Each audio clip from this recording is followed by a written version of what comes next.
Con permiso, aquí va a arrancar un programa, un nuevo martes más que está llamado a acompañarte, a enseñarte a querer tus cosas, las que viste desde niño, las que te enseñaron, sin las que no puedes vivir.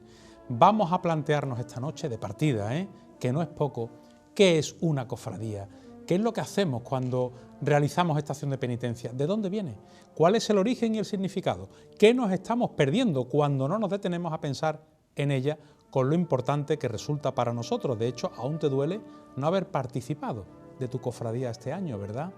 Vamos a mirar a la madrugada de la ciudad más hermosa del mundo, porque aquí arranca la pasión.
Derecha adelante, bueno.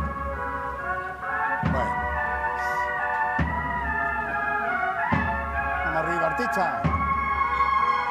Derecha adelante.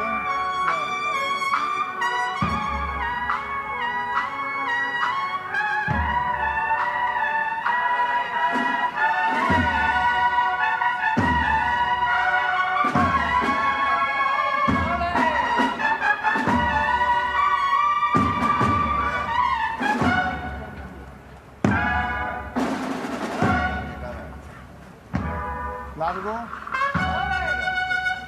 Largo.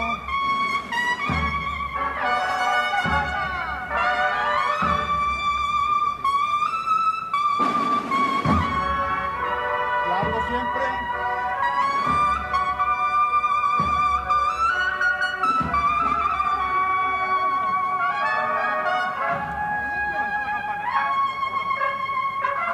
Así, así.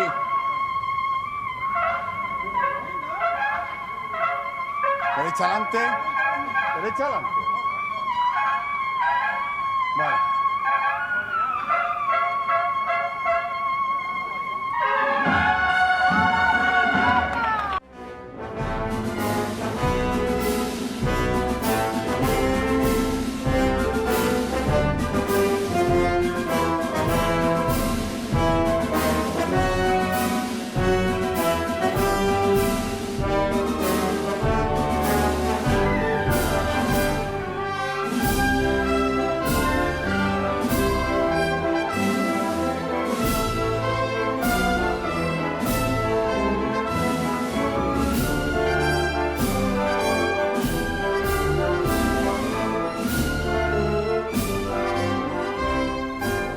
Señoras, señores, buenas noches. La cofradía como fórmula.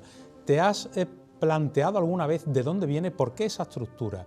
Va una cruz de guía adelante, de manera habitual los tramos, con sus insignias, los pasos, el acolitao, la música, el preste, la dirección espiritual, el orden, la presidencia, la antepresidencia. ¿Por qué?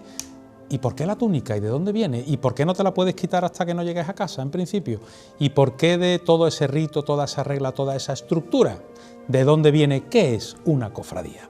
Ana Enterría, buenas noches. Buenas noches, Víctor. Precisamente eso es lo que queremos averiguar hoy. Queremos conocer a fondo qué significa una cofradía.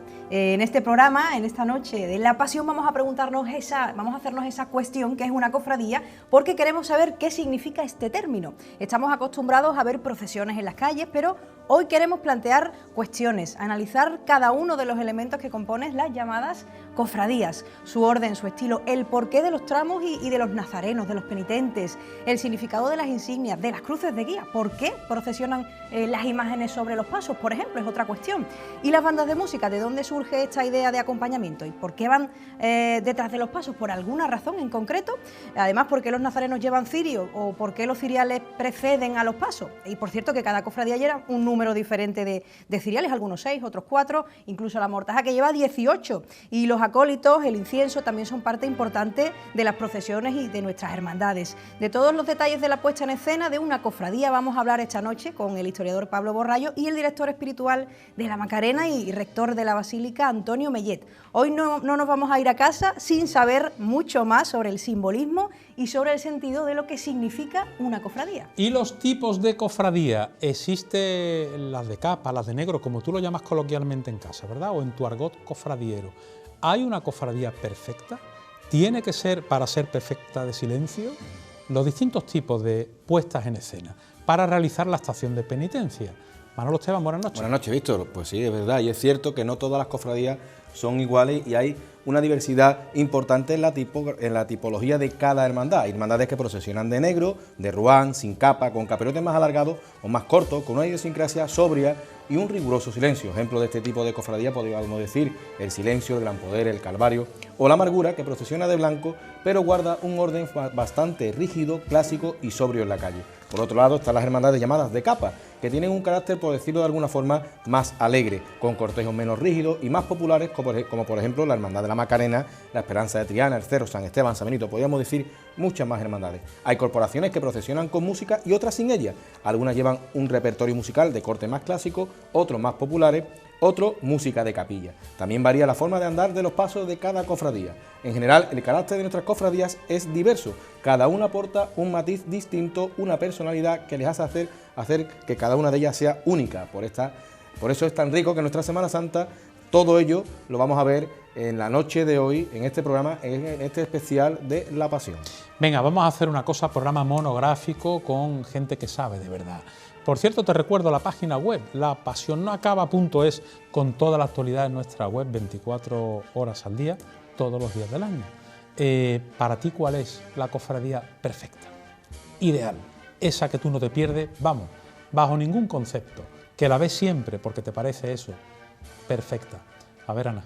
Pues eso estamos preguntando precisamente en redes sociales, ya las tenemos abiertas, el Twitter, @lapasión7tv. Queremos saber para ti, a tu juicio, cuál sería de principio a fin la cofradía perfecta, no tiene por qué ser la tuya. ¿Cuál crees, cuál consideras que es la cofradía perfecta de principio a fin? Por ejemplo, nos dice María Teresa García Perla, son todas maravillosas, pues cada una tiene su personalidad, pero para ver de principio a fin me encantan la Quinta Angustia y la Mortaja. Adolfo Cano, para mí Santa Genoveva desde que sale hasta que entra, formalidad, seriedad, con las horas de calle, y los gitanos no se puede ser más elegante en una madrugada y estación de penitencia, las dos y de nuevo cogidos de las manos. Isabel nos dice que para ella la Amargura y los Servitas. Iván Medrano, para mí hay 3, la Macarena, el Sol y los Gitanos. Mari Carmen nos dice que para ella el Silencio. María Jesús Rossetti, la Amargura. Macarena Bes nos dice la Hermandad de la Sagrada Mortaja de principio a fin. José Sedano, por ejemplo, Amargura, sin dudas, de principio a fin. Por cierto, la otra pregunta, ¿la cofradía perfecta tiene que ser la más rígida, la más rigurosa, en la que menos movimientos, aspavientos haya? ¿Esa tiene que ser la perfecta o no? Para ti la cofradía perfecta puede ser una cuajada de niños que viven con mucha alegría, felicidad y movimiento sus primeras estaciones de penitencia sin conocer aún seguramente lo que eso significa. Esa es otra pregunta, Ana, ¿qué es para ti una cofradía perfecta? ¿Por qué? Exactamente. ¿Por qué consideran, por ejemplo, que nos dice el Silencio, la Amargura, por qué consideran pues que esas cofradías son la cofradía perfecta? Además dicen de principio a fin, así que bueno, pueden contestarnos también a eso y decirnos cuáles son los detalles que hacen a una cofradía según su juicio perfecta. Hay que recordar también que pueden seguir mandándonos fotos y vídeos desde casa a nuestro Twitter @lapasión7tv, porque entre todas esas fotos y vídeos vamos a sortear, cuando acabe un poco este estado de alarma, un lote de productos de Incienso el Cautivo. Vamos enseguida desde la cruz de guía. Estás viendo ahí Incienso el Cautivo, que eso huele. Bueno, ahí esta vez nos ha tocado, me parece que Dulce Nombre, Esperanza de Triana y La Pasión, porque este programa tiene su propio incienso. Claro, lo han hecho para nosotros, el Especial, Incienso el para Cautivo nosotros. de Carmona, para nosotros, de La Pasión, un olor característico de nuestro programa. También intentaremos hoy dilucidar qué papel juega el incienso, que parece más evidente, ¿verdad?, acompañando a los sagrados titulares. Pero primero déjenme saludar a una empresa que se ha incorporado al proyecto de la Pasión, que tiene un nombre tan hermoso para ser de vigilancia con todas las técnicas modernas, para vigilar tu empresa, Iris, y son de un pueblo cofrade, musical, pero sobre todo, Manolo, una empresa homologada, muy seria, con muchos elementos para ponerlos al servicio de tu empresa. Y efectivamente, está autorizada también por la Dirección General de la Policía y te puede dar pues, servicio, por ejemplo, como vigilancia activa, centros de control, protección personal, vigilancia con patrulla, asesoría de seguridad, control de acceso también, tiene unidades caninas y por supuesto también tiene custodia de llaves. Además, bueno, pues siempre están intentando avanzar en todo lo referente a la seguridad para estar siempre a primer nivel de todo lo que es este ámbito tan importante en el día de hoy. 954 49 90 01, Iris Vigilancia, garantía de calidad. Vamos a dilucidar, mira este vídeo un momentito, y arrancamos con Pablo Borrallo. Vamos a intentar explicarte esta noche, tenemos hasta las 11 para conseguirlo, qué es una cofradía.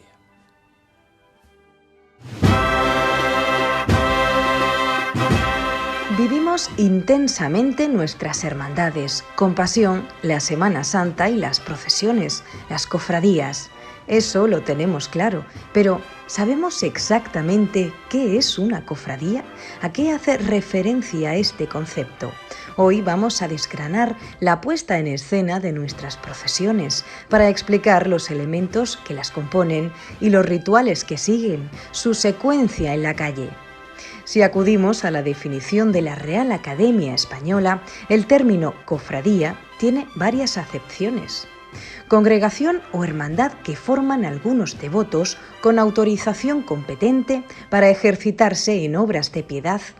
Gremio, compañía o unión de gentes para un fin determinado. Vecindario, unión de personas o pueblos congregados entre sí para participar de ciertos privilegios. Junta de ladrones o rufianes. Tal como lo conocemos aquí en nuestra tierra, nos acercamos más a la primera definición. Congregación o hermandad que forman algunos devotos con autorización competente para ejercitarse en obras de piedad. Pero, ¿cómo entendemos eso? ¿Una cofradía lo es solo cuando está procesionando o lo es siempre, aun cuando no haya salido? ¿Es lo mismo hermandad que cofradía?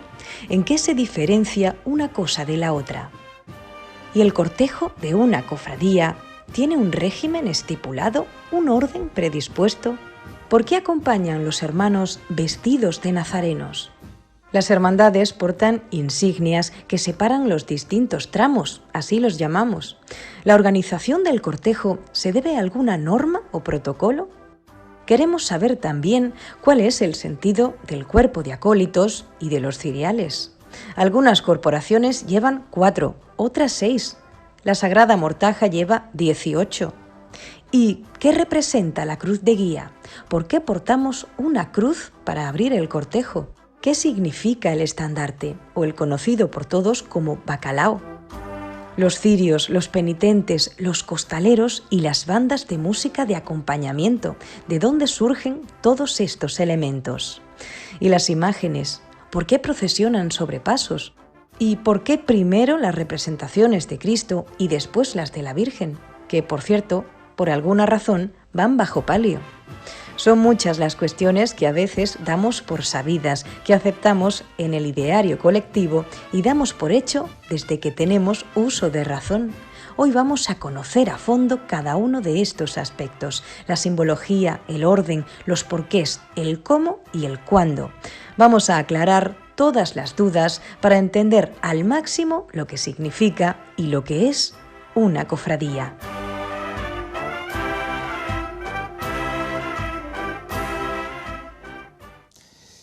Para ti, ¿cuál es la cofradía ideal? Son muchas preguntas las que ha hecho Ana en voz alta, las que tengo yo que plantearle a los especialistas, pero creo que lo vamos a conseguir. Déjame antes que ponga este programa en manos y en el recuerdo de un cofrade que hemos perdido hace poco, al que hemos querido mucho en este programa, que ha sido hermano mayor de la misión, nuestro amigo Juan Reina, y que ya goza de la presencia del Padre. Se ha marchado Juan Reina y lo queríamos mucho. Lo queríamos mucho, nos dejó este sábado. Capataz de Sevilla. Capataz también vigor del Señor del Silencio, nuestro Padre Jesús Nazareno, y nos dejaba después de una triste enfermedad, pero siempre con una sonrisa en la cara, y desde aquí pues darle ese abrazo a los hermanos de la misión y a su cuadrilla de costaleros, sus hermanos también del amor, que cumplió años, 50 años, cumplía antes de la Cuaresma, y a sus hermanos también de la Hermandad del Silencio. Hemos visto también al Señor de la Paz del Carmen, y hay que recordar que ha perdido también esta hermandad a uno de sus costaleros joven. Tenemos que lamentar también la pérdida de Juan Carreto, ¿era, no? Sí, Juan Miguel Carreto Velasco, que se ha marchado joven, costalero del Señor de la Paz de la Hermandad del Carmen, así que desde aquí nuestro más sentido pésame a todos sus compañeros, a toda su familia y a todos sus amigos, porque es una triste pérdida. El autor de Simbolismo en la Semana Santa de Sevilla, Ediciones Alfar, menuda obra esta, muy recomendable, aquí está, que es el historiador Pablo Borrallo, tú lo conoces bien, porque si sigues este programa ya sabes de quién hablo. Es el especialista, el historiador, que va a poner hoy luz sobre la multitud de cuestiones que hemos puesto de partida encima de la mesa.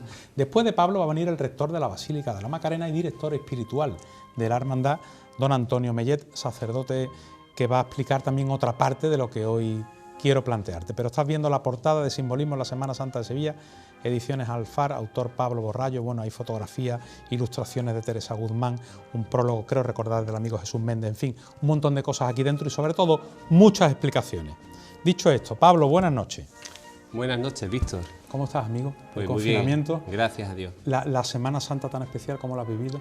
Pues con cierta tristeza, pero también con el sentido de la responsabilidad, ¿no? Y como decíamos tiempo atrás, pues tratando de no ser egoístas y tratando, bueno, pues también de disfrutar de esa maravillosa labor que vosotros habéis hecho, sobre todo pues, para las personas mayores, que no podemos olvidar que llevan viviendo Semana Santa como esta muchos años, porque no pueden salir a la calle.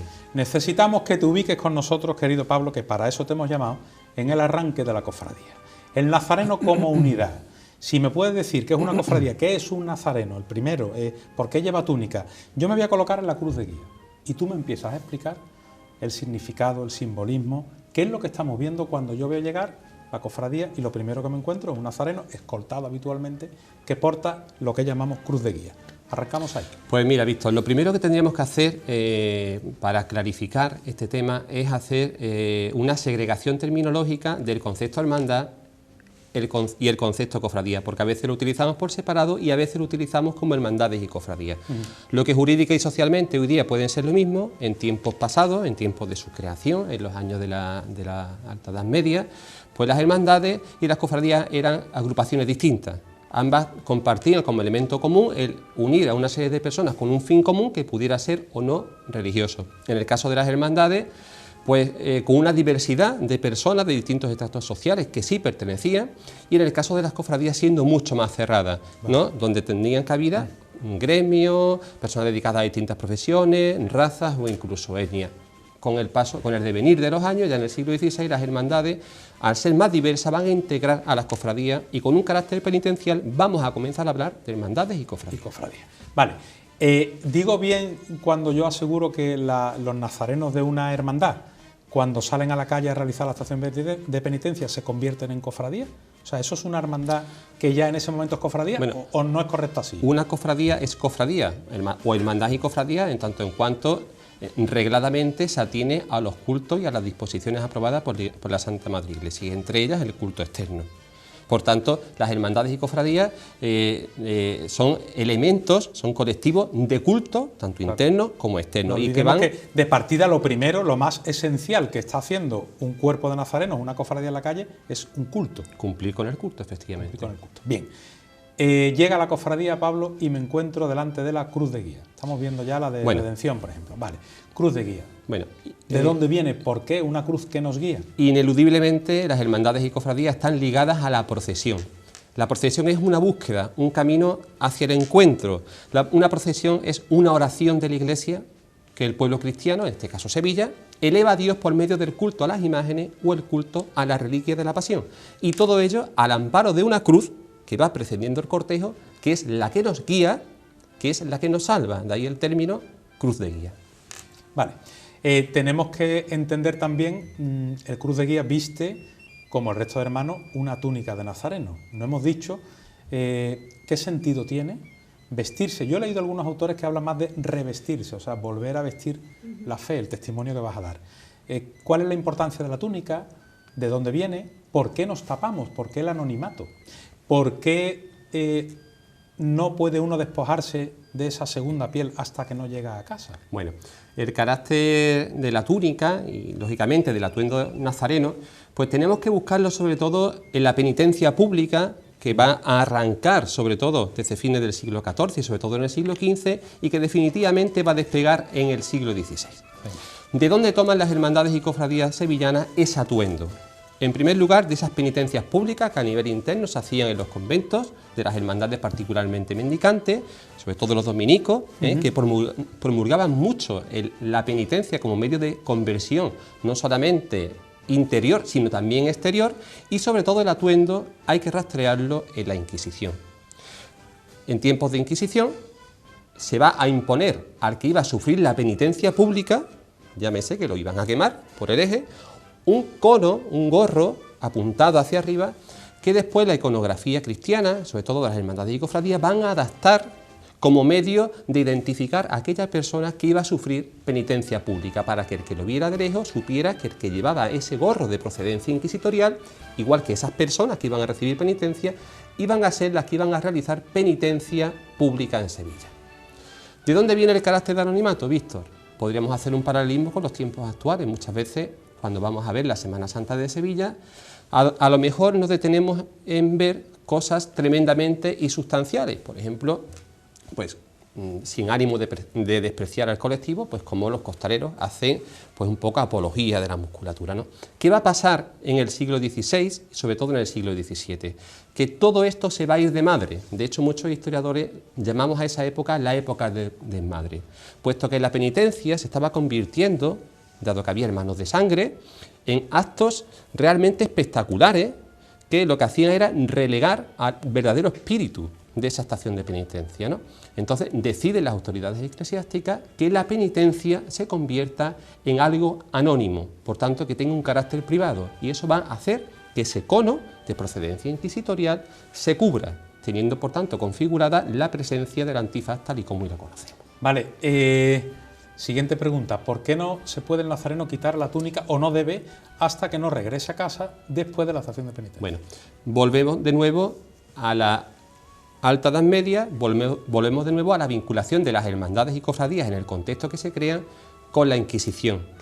La Inquisición no solamente sometía a la penitencia del fuego a aquellas personas que habían sido herejes o eran contrarias a la fe, porque también habían personas que se reconciliaban y personas, por tanto, que iban a sufrir otro tipo de penitencia. Una penitencia que era simplemente pues llevar un San Benito con unas llamas, que significaba que ese San Benito, el penitente, no se lo podía quitar en la calle y tan solamente se lo podía quitar al llegar a su casa, de manera que todo el mundo identificaba que esa persona en la calle iba a sufrir también otro tipo de penitencia.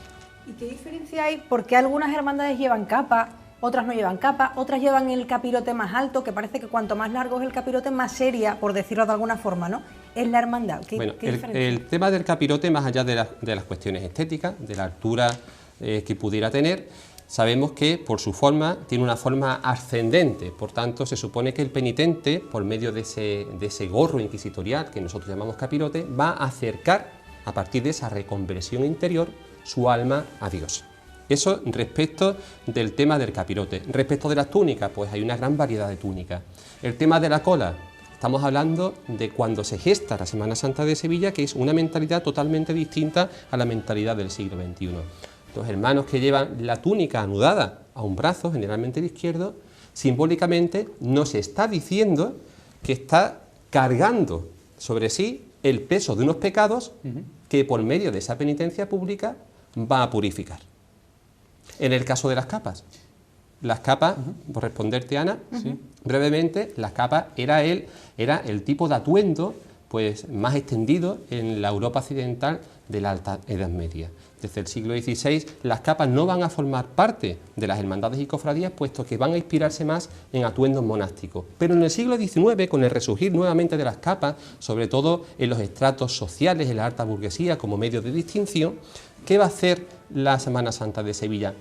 De manera incipiente de la Quinta Angustia, pero sobre todo Juan Manuel Rodríguez Ojeda va a utilizar las capas para colocárselas a los nazarenos como un signo de distinción, diciendo simbólicamente a Sevilla que cualquier hermandad, con hermanos de cualquier tipo de distinción, sean de centro, sean de barrio, van a utilizar un elemento tan distintivo como la capa. Entonces, bueno, el colorido que tenemos en tantas túnicas como hay aquí en la Semana Santa de Sevilla, ¿tiene algo que ver o simplemente es algo estético? Bueno, indudablemente te contesto. El colorido de las capas o de los atuendos nazarenos están lógicamente unidos a los colores corporativos de las hermandades. Habría que hacer un análisis profundo de esos colores corporativos, que lo podríamos poner en correlación con los colores litúrgicos si lo aplicamos a las imágenes o no necesariamente. Si lo pusiéramos en correlación con lo que dice la ordenación general del misal romano, pues lógicamente muchos atuendos penitenciales serían antilitúrgicos, pero eso sería un tema de profundo debate. ¿Qué simboliza Pablo Borrallo cuando una cofradía va de regreso y un hermano nazareno, el primero, se posiciona en primer lugar y toca la puerta de manera notable para que todo el pueblo vea que él está llamando a la puerta del templo de regreso para que se abran las puertas y entren todos sus hermanos? ¿Qué significa todo eso? Bueno, esa puesta en escena, porque en realidad no debería ser necesario. Quiero decir, si está la cofradía regresando, la persona que está dentro, con abrir un minutillo o dos antes, ya entra a la cofradía. Sin embargo, esperamos a que un hermano llame. ¿Qué significa? Bueno, la Semana Santa de Sevilla está llena de significado, esto lo tenemos que tener clarísimo. La Semana Santa actual es fruto del legado de muchos siglos de historia, pero sobre todo de una barroquización, donde el componente principal es la catequización y la evangelización. Sí. Cuando un hermano de vuelta toca la puerta, tiene un sentido simbólico que muchas veces pasa desapercibido. Es un lenguaje que en este caso es gestual. Dice Jesús de sí: yo soy la puerta y el que atraviesa por mí se salvará para siempre. Cuando un nazareno va de vuelta, la cofradía va de vuelta. Somos peregrinos en la tierra, vamos en búsqueda. Al final de nuestras vidas, cuando vayamos de vuelta, igual que ese nazareno con su cofradía, estamos llamados a llamar a esa puerta de la salvación, a esa puerta de la misericordia, a esa puerta de la eternidad y hacer como dice Cristo, llamar a la puerta para pasar por Él, que es la puerta, y salvarnos para siempre. Pero realmente es muy hermoso lo que cuentas, pero venimos de estar en presencia del Santísimo, o sea, de estar con y en la puerta. ¿Por qué si venimos de estar con Él, ahora en el lugar en el que no está, si no está expuesto, no está allí, atravesamos esa puerta? Pues es una cuestión... Hay una explicación que es muy sencilla. Jesús es el principio, de donde nace todo esto, y Jesús es el final. Jesús es principio y fin. Lógicamente la procesión, Víctor, hay que ponerla en correlación con el éxodo judío. Los judíos, después de 40 años en el desierto, van hacia la tierra prometida. Nosotros, después de 40 días de la Cuaresma, vamos también a nuestra tierra prometida. Los judíos se salvan de la esclavitud de Egipto. Nosotros, por Jesús, atravesando por Jesús, nos vamos a salvar de la esclavitud del pecado. Dime una cosa, ahora hablamos de insignia, pero es que estoy deseando preguntarte por los acólitos. Está cerca al paso y viene lo que conocemos como acólitos. Un pertiguero, normalmente 6 ciriales, como media. ¿Por qué? ¿Por qué? ¿Qué vienen haciendo? Bueno, incienso, la jarrita, la cucharita, todas las cosas. Incido en el componente catequético, el componente evangelizador de todo esto. Si leemos la Santa Biblia, sabemos que la corte celestial estaba formada por ángeles, arcángeles, querubines, serafines, tronos, dominaciones. Esa es la corte celestial de Dios.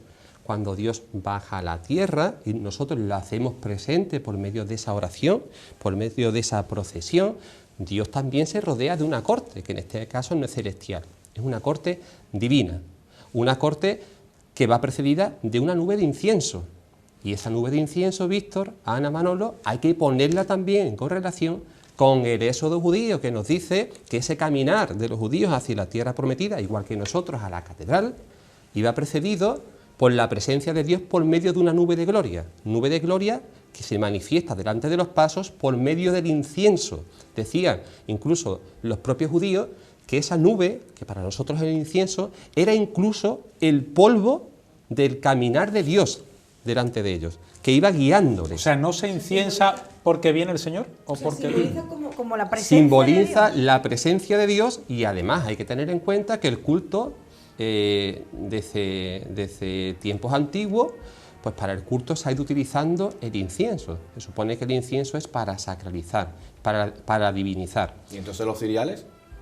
Los ciriales están mandados por un pertiguero, que quiero responderle a visto esta última pregunta, y el pertiguero, más allá de la función pragmática de tocar para que se levanten los ciriales, que no deja de ser una función pragmática, el pertiguero va anunciando otra cosa, es un anunciador. Nos tendríamos que poner en el contexto de la Semana Santa del siglo XVII y sobre todo del siglo XVIII. Si nosotros ahora nos imagináramos que estuviéramos en el Palacio de Versalles y se abriera una puerta, saldría un pertiguero. ¿Y el pertiguero qué diría en Versalles? El rey. ¿Qué hace el pertiguero la Semana Santa de Sevilla? El rey de los reyes, que ha bajado, ¿no?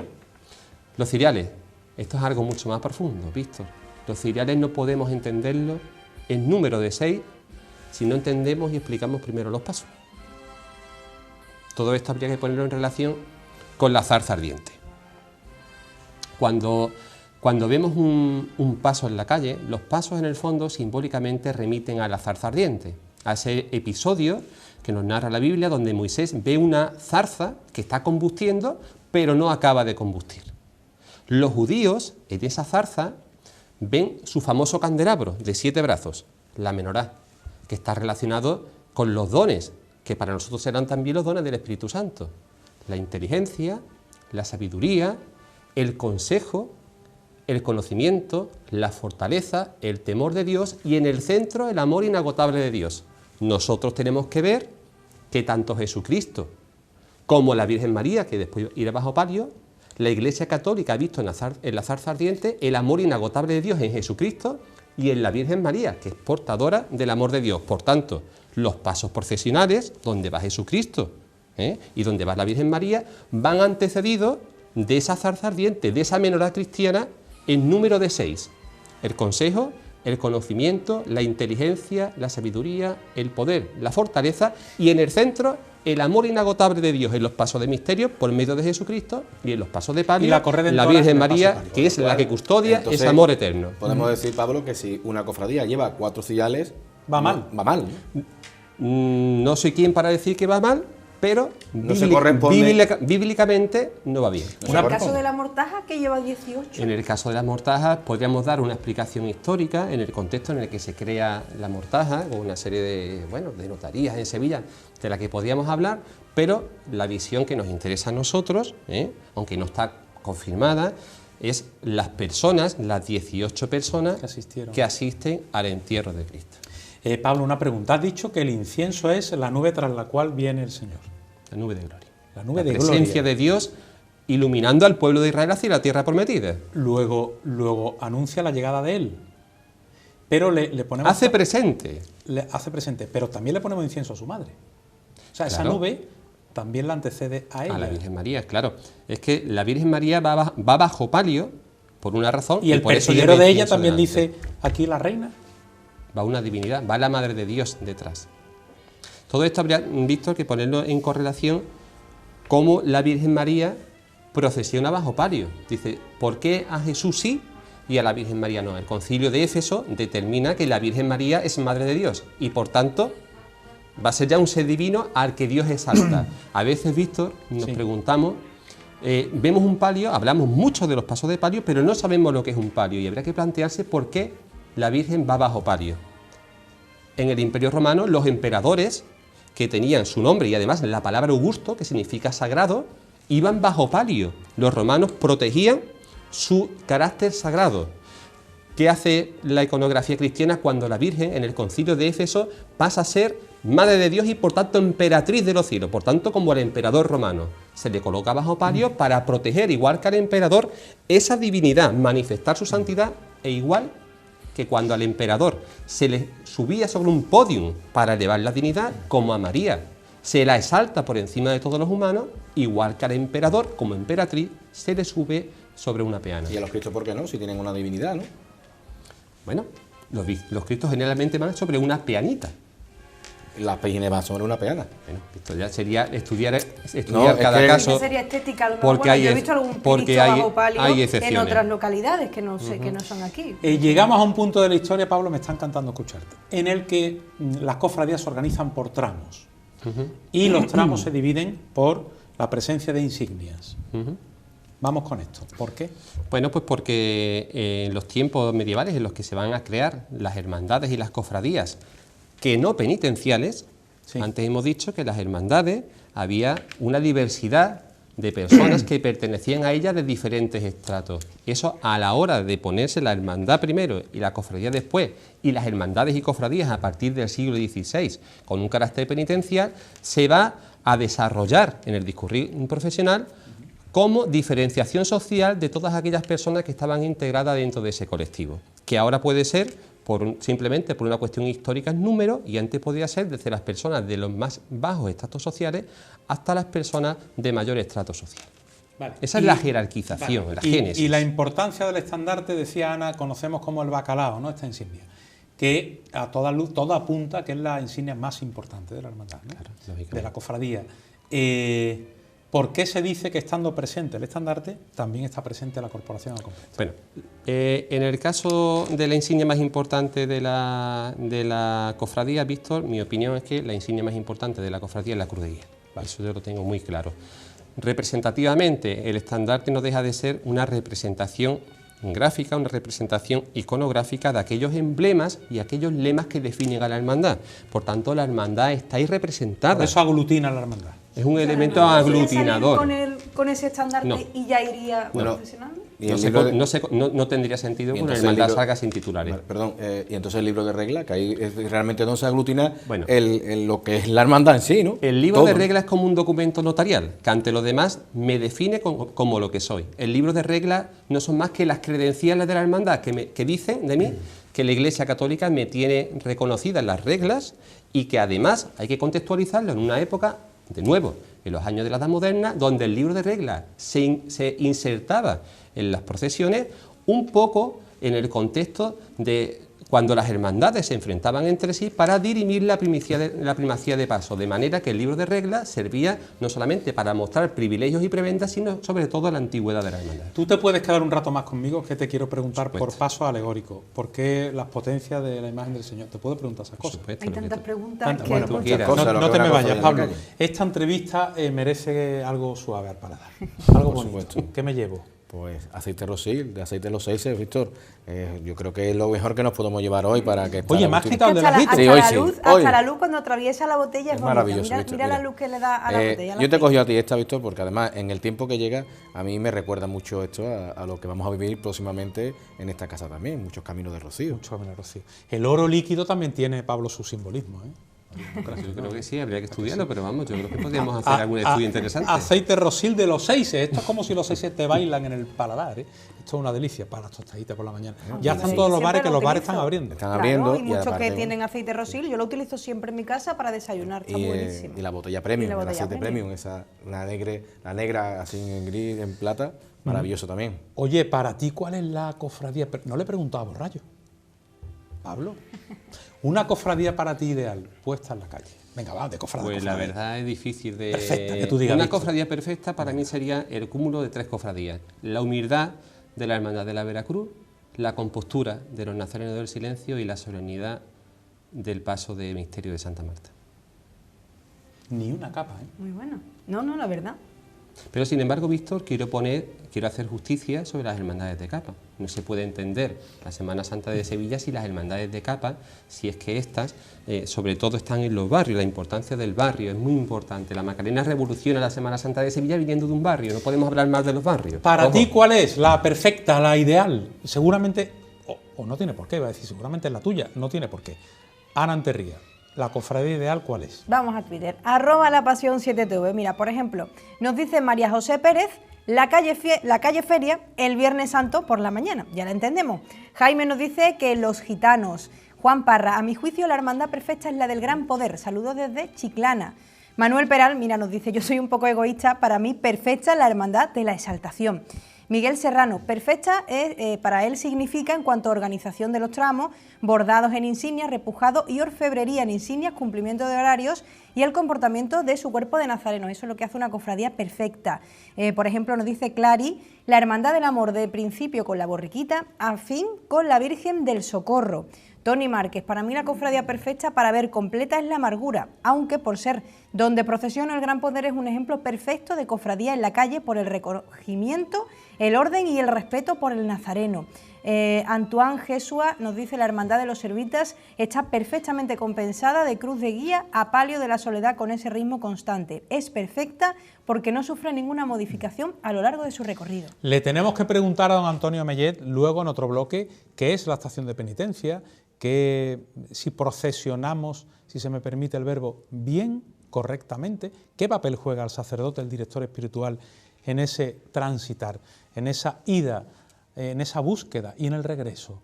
¿El director espiritual tiene que ejercer como tal o apenas ocupar un cargo en la cofradía durante ese tiempo?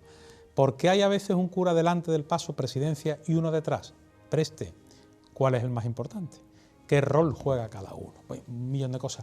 Y a borrallo por la música, por las flores, los adornos de los pasos, ¿no? La pequeña imaginería de los pasos. Los colores de la tónica, los titulares, ¿por qué van sobre paso? Que no va a dar tiempo. Señoras, señores, hoy intentamos averiguar, arrojar un poquito de luz. Es un programa monográfico. ¿Qué es una cofradía?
Estamos de vuelta hoy intentando desentrañar los aspectos que deberíamos conocer todos los cofrades acerca de una cofradía y de la puesta en escena, por llamarlo así. Ana Anterría, ¿cuál es la cofradía perfecta para nuestros telespectadores? Eso estamos preguntando en Twitter, @lapasión7tv, por ejemplo, nos dice Elisa, para mí la majestuosidad del Gran Poder, la belleza de Santa Marta y la alegría de la Esperanza de Triana. Un fuerte saludo.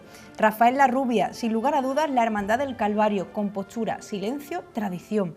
Manuel Lora Ruiz nos dice para él la Hermandad del Museo. Juan Vázquez, para mí la cofradía perfecta es la Hermandad de la Paz y el Cristo de la Corona. Jesús Hepburn nos dice la cofradía perfecta para mí es la cofradía de Sevilla, que sale el Viernes de Dolores y se recoge el Domingo de Resurrección, dando ejemplo de compostura, civilización y fe. Eduardo Luna, la hermandad más perfecta en la calle que yo haya visto es Los Servitas y La Amargura. Ramón Jiménez, yo me quedo con el impresionante cortejo de la Hermandad de los Estudiantes de principio a fin. Venga, vamos con Pablo Borrallo, que tenemos un sinfín de preguntas que hacerle, y con don Antonio Mellet estamos en directo, pero antes toma nota de esto, porque el próximo lunes, 9 de la noche, en esta casa, y así todos los días de la semana, 9 de la noche en directo en esta casa, de lunes a viernes, va a pasar algo.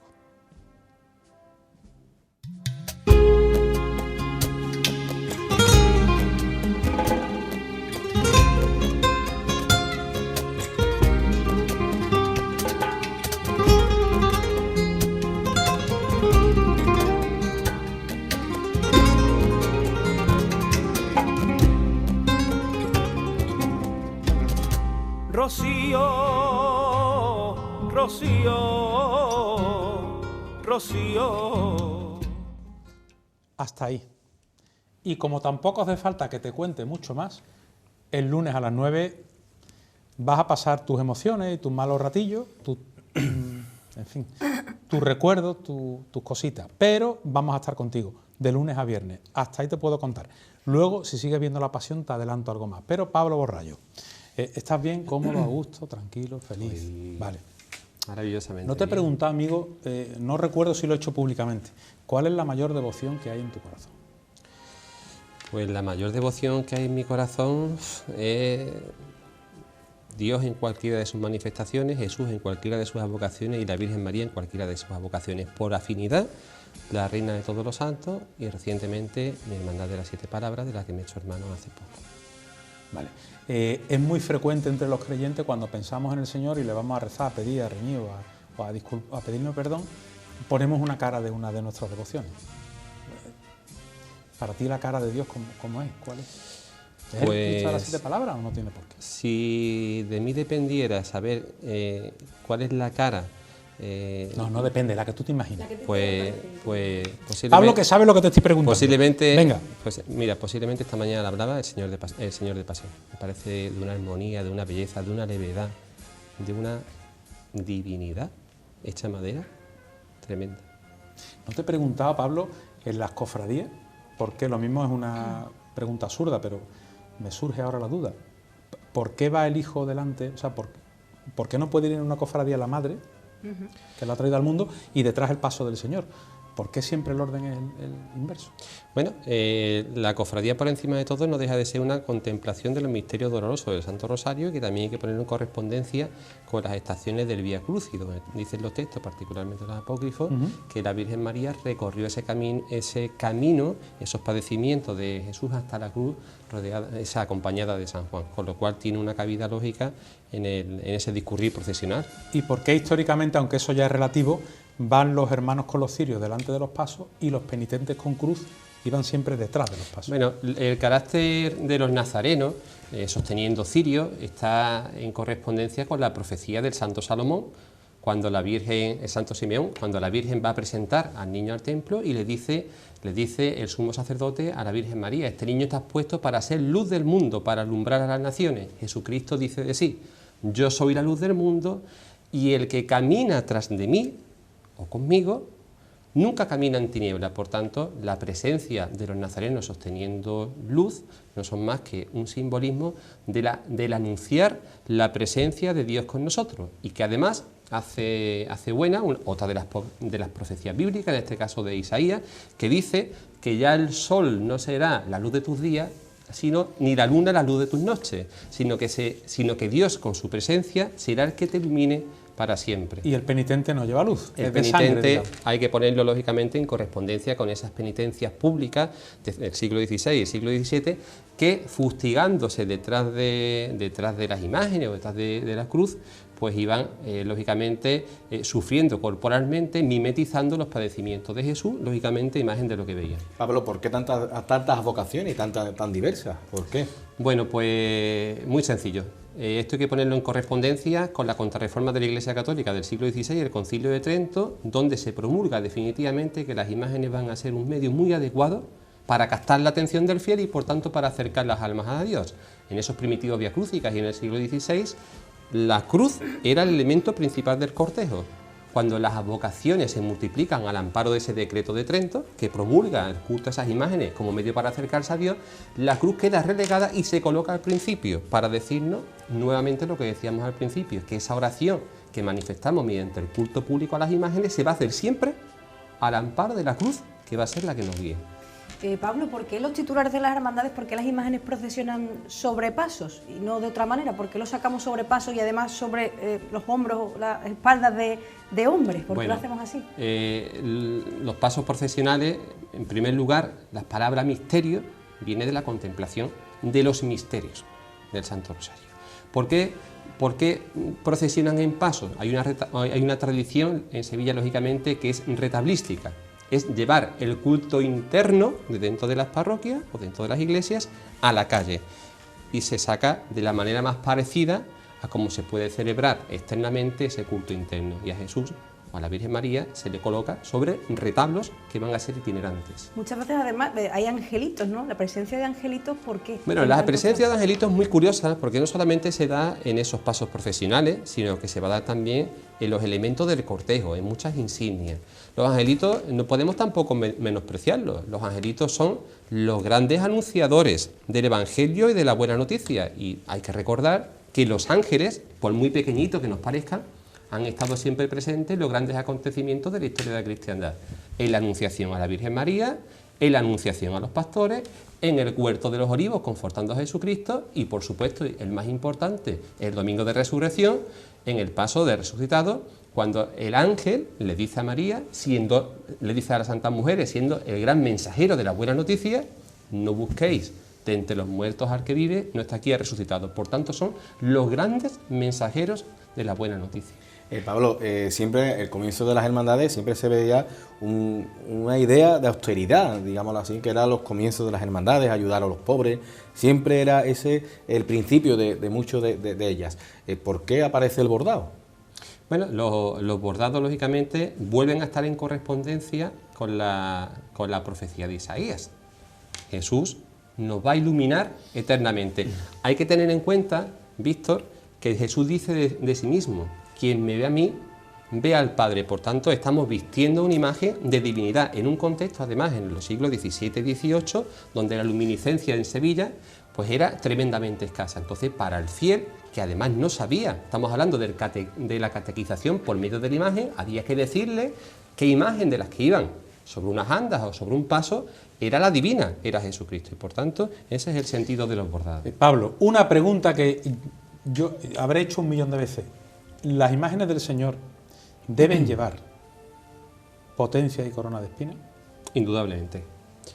Deben llevar potencias y corona de espinas por una razón. En el caso de las potencias, pues dice la Santa Biblia que a Moisés, cuando recibe las tablas de la ley los mandamientos de la ley de Dios y los escribe sobre tabla, se le vuelve el rostro resplandeciente. A Jesús, cuando dice sí y se entrega por nosotros en la cruz, ese proceso, el rostro se le vuelve también resplandeciente. Dice Jesús de sí mismo, cuando le pregunta Caifás: yo te conjuro a que me digas si eres el verdadero Hijo de Dios. Dice: tú lo has dicho y desde ahora me veréis sentado junto a la potencia, sentado junto al poderoso. Quien me ve a mí, ve al Padre. Por tanto, la potencia tiene un sentido de divinidad sobre la imagen, que dice que Jesús viene al amparo de la Santísima Trinidad, el Padre, el Hijo y el Espíritu Santo. Y esos halos de luz nos hablan de que Jesucristo es sacerdote, es profeta y es rey, y nos habla de la potencia, de la capacidad todopoderosa de Dios, el poder, la omnisciencia, la omnipotencia y sobre todo la gracia de Dios. Por tanto, las imágenes tienen que tener potencia. Y deben llevar, por tanto, túnicas bordadas, las imágenes de absolutamente de del acuerdo. Señor. ¿Sí? Es un signo de divinidad absoluto, igual que la Virgen María. ¿Por qué a la Virgen María se le ponen bordados como a Jesucristo? Porque en el Concilio de Éfeso, volvemos, a la Virgen María se le reconoce como Madre de Dios e Emperatriz de los cielos, por tanto se le reviste de divinidad. A una mujer se le reviste de divinidad, entonces se viste como bordado y se le da luz. Dice el Apocalipsis: entonces una mujer apareció en el cielo vestida de luz, coronada de estrellas con la luna en los pies. Tenemos el fundamento bíblico. Y entonces, Pablo, por ejemplo, cuando sacamos a las imágenes, que siempre ha habido mucho debate de que esta imagen de Cristo no va bien representada con la túnica blanca o va con la túnica morada, si va bordada da igual, ¿no? Bueno, no exactamente, porque una cosa es el color del fondo sobre el que se borde y otra cosa es el bordado. El bordado es símbolo de divinidad. Los colores están asociados con las instrucciones de la ordenación general del misal romano, con la liturgia y con el simbolismo entonces, de cada color. En la Semana Santa, ¿de qué color tendría que salir el Señor a la calle? Bueno, pues el Señor, lo más lógico es que salga con un color morado, símbolo de penitencia, un color burdeo, símbolo de la sangre que va a derramar. En ningún caso blanco. El blanco, sí, ¿no? El blanco era para los locos, que en ese caso se representaba supuestamente cuando va con Herodes, ¿no? La única acepción, y no la tenemos clara, porque dice los evangelios que a Jesús se le viste con túnicas muy valiosas, muy preciosas, que pudieran ser las de sumo sacerdote, que estaba en la Torre Antoniana y que se sacaba una vez al año por Pascua.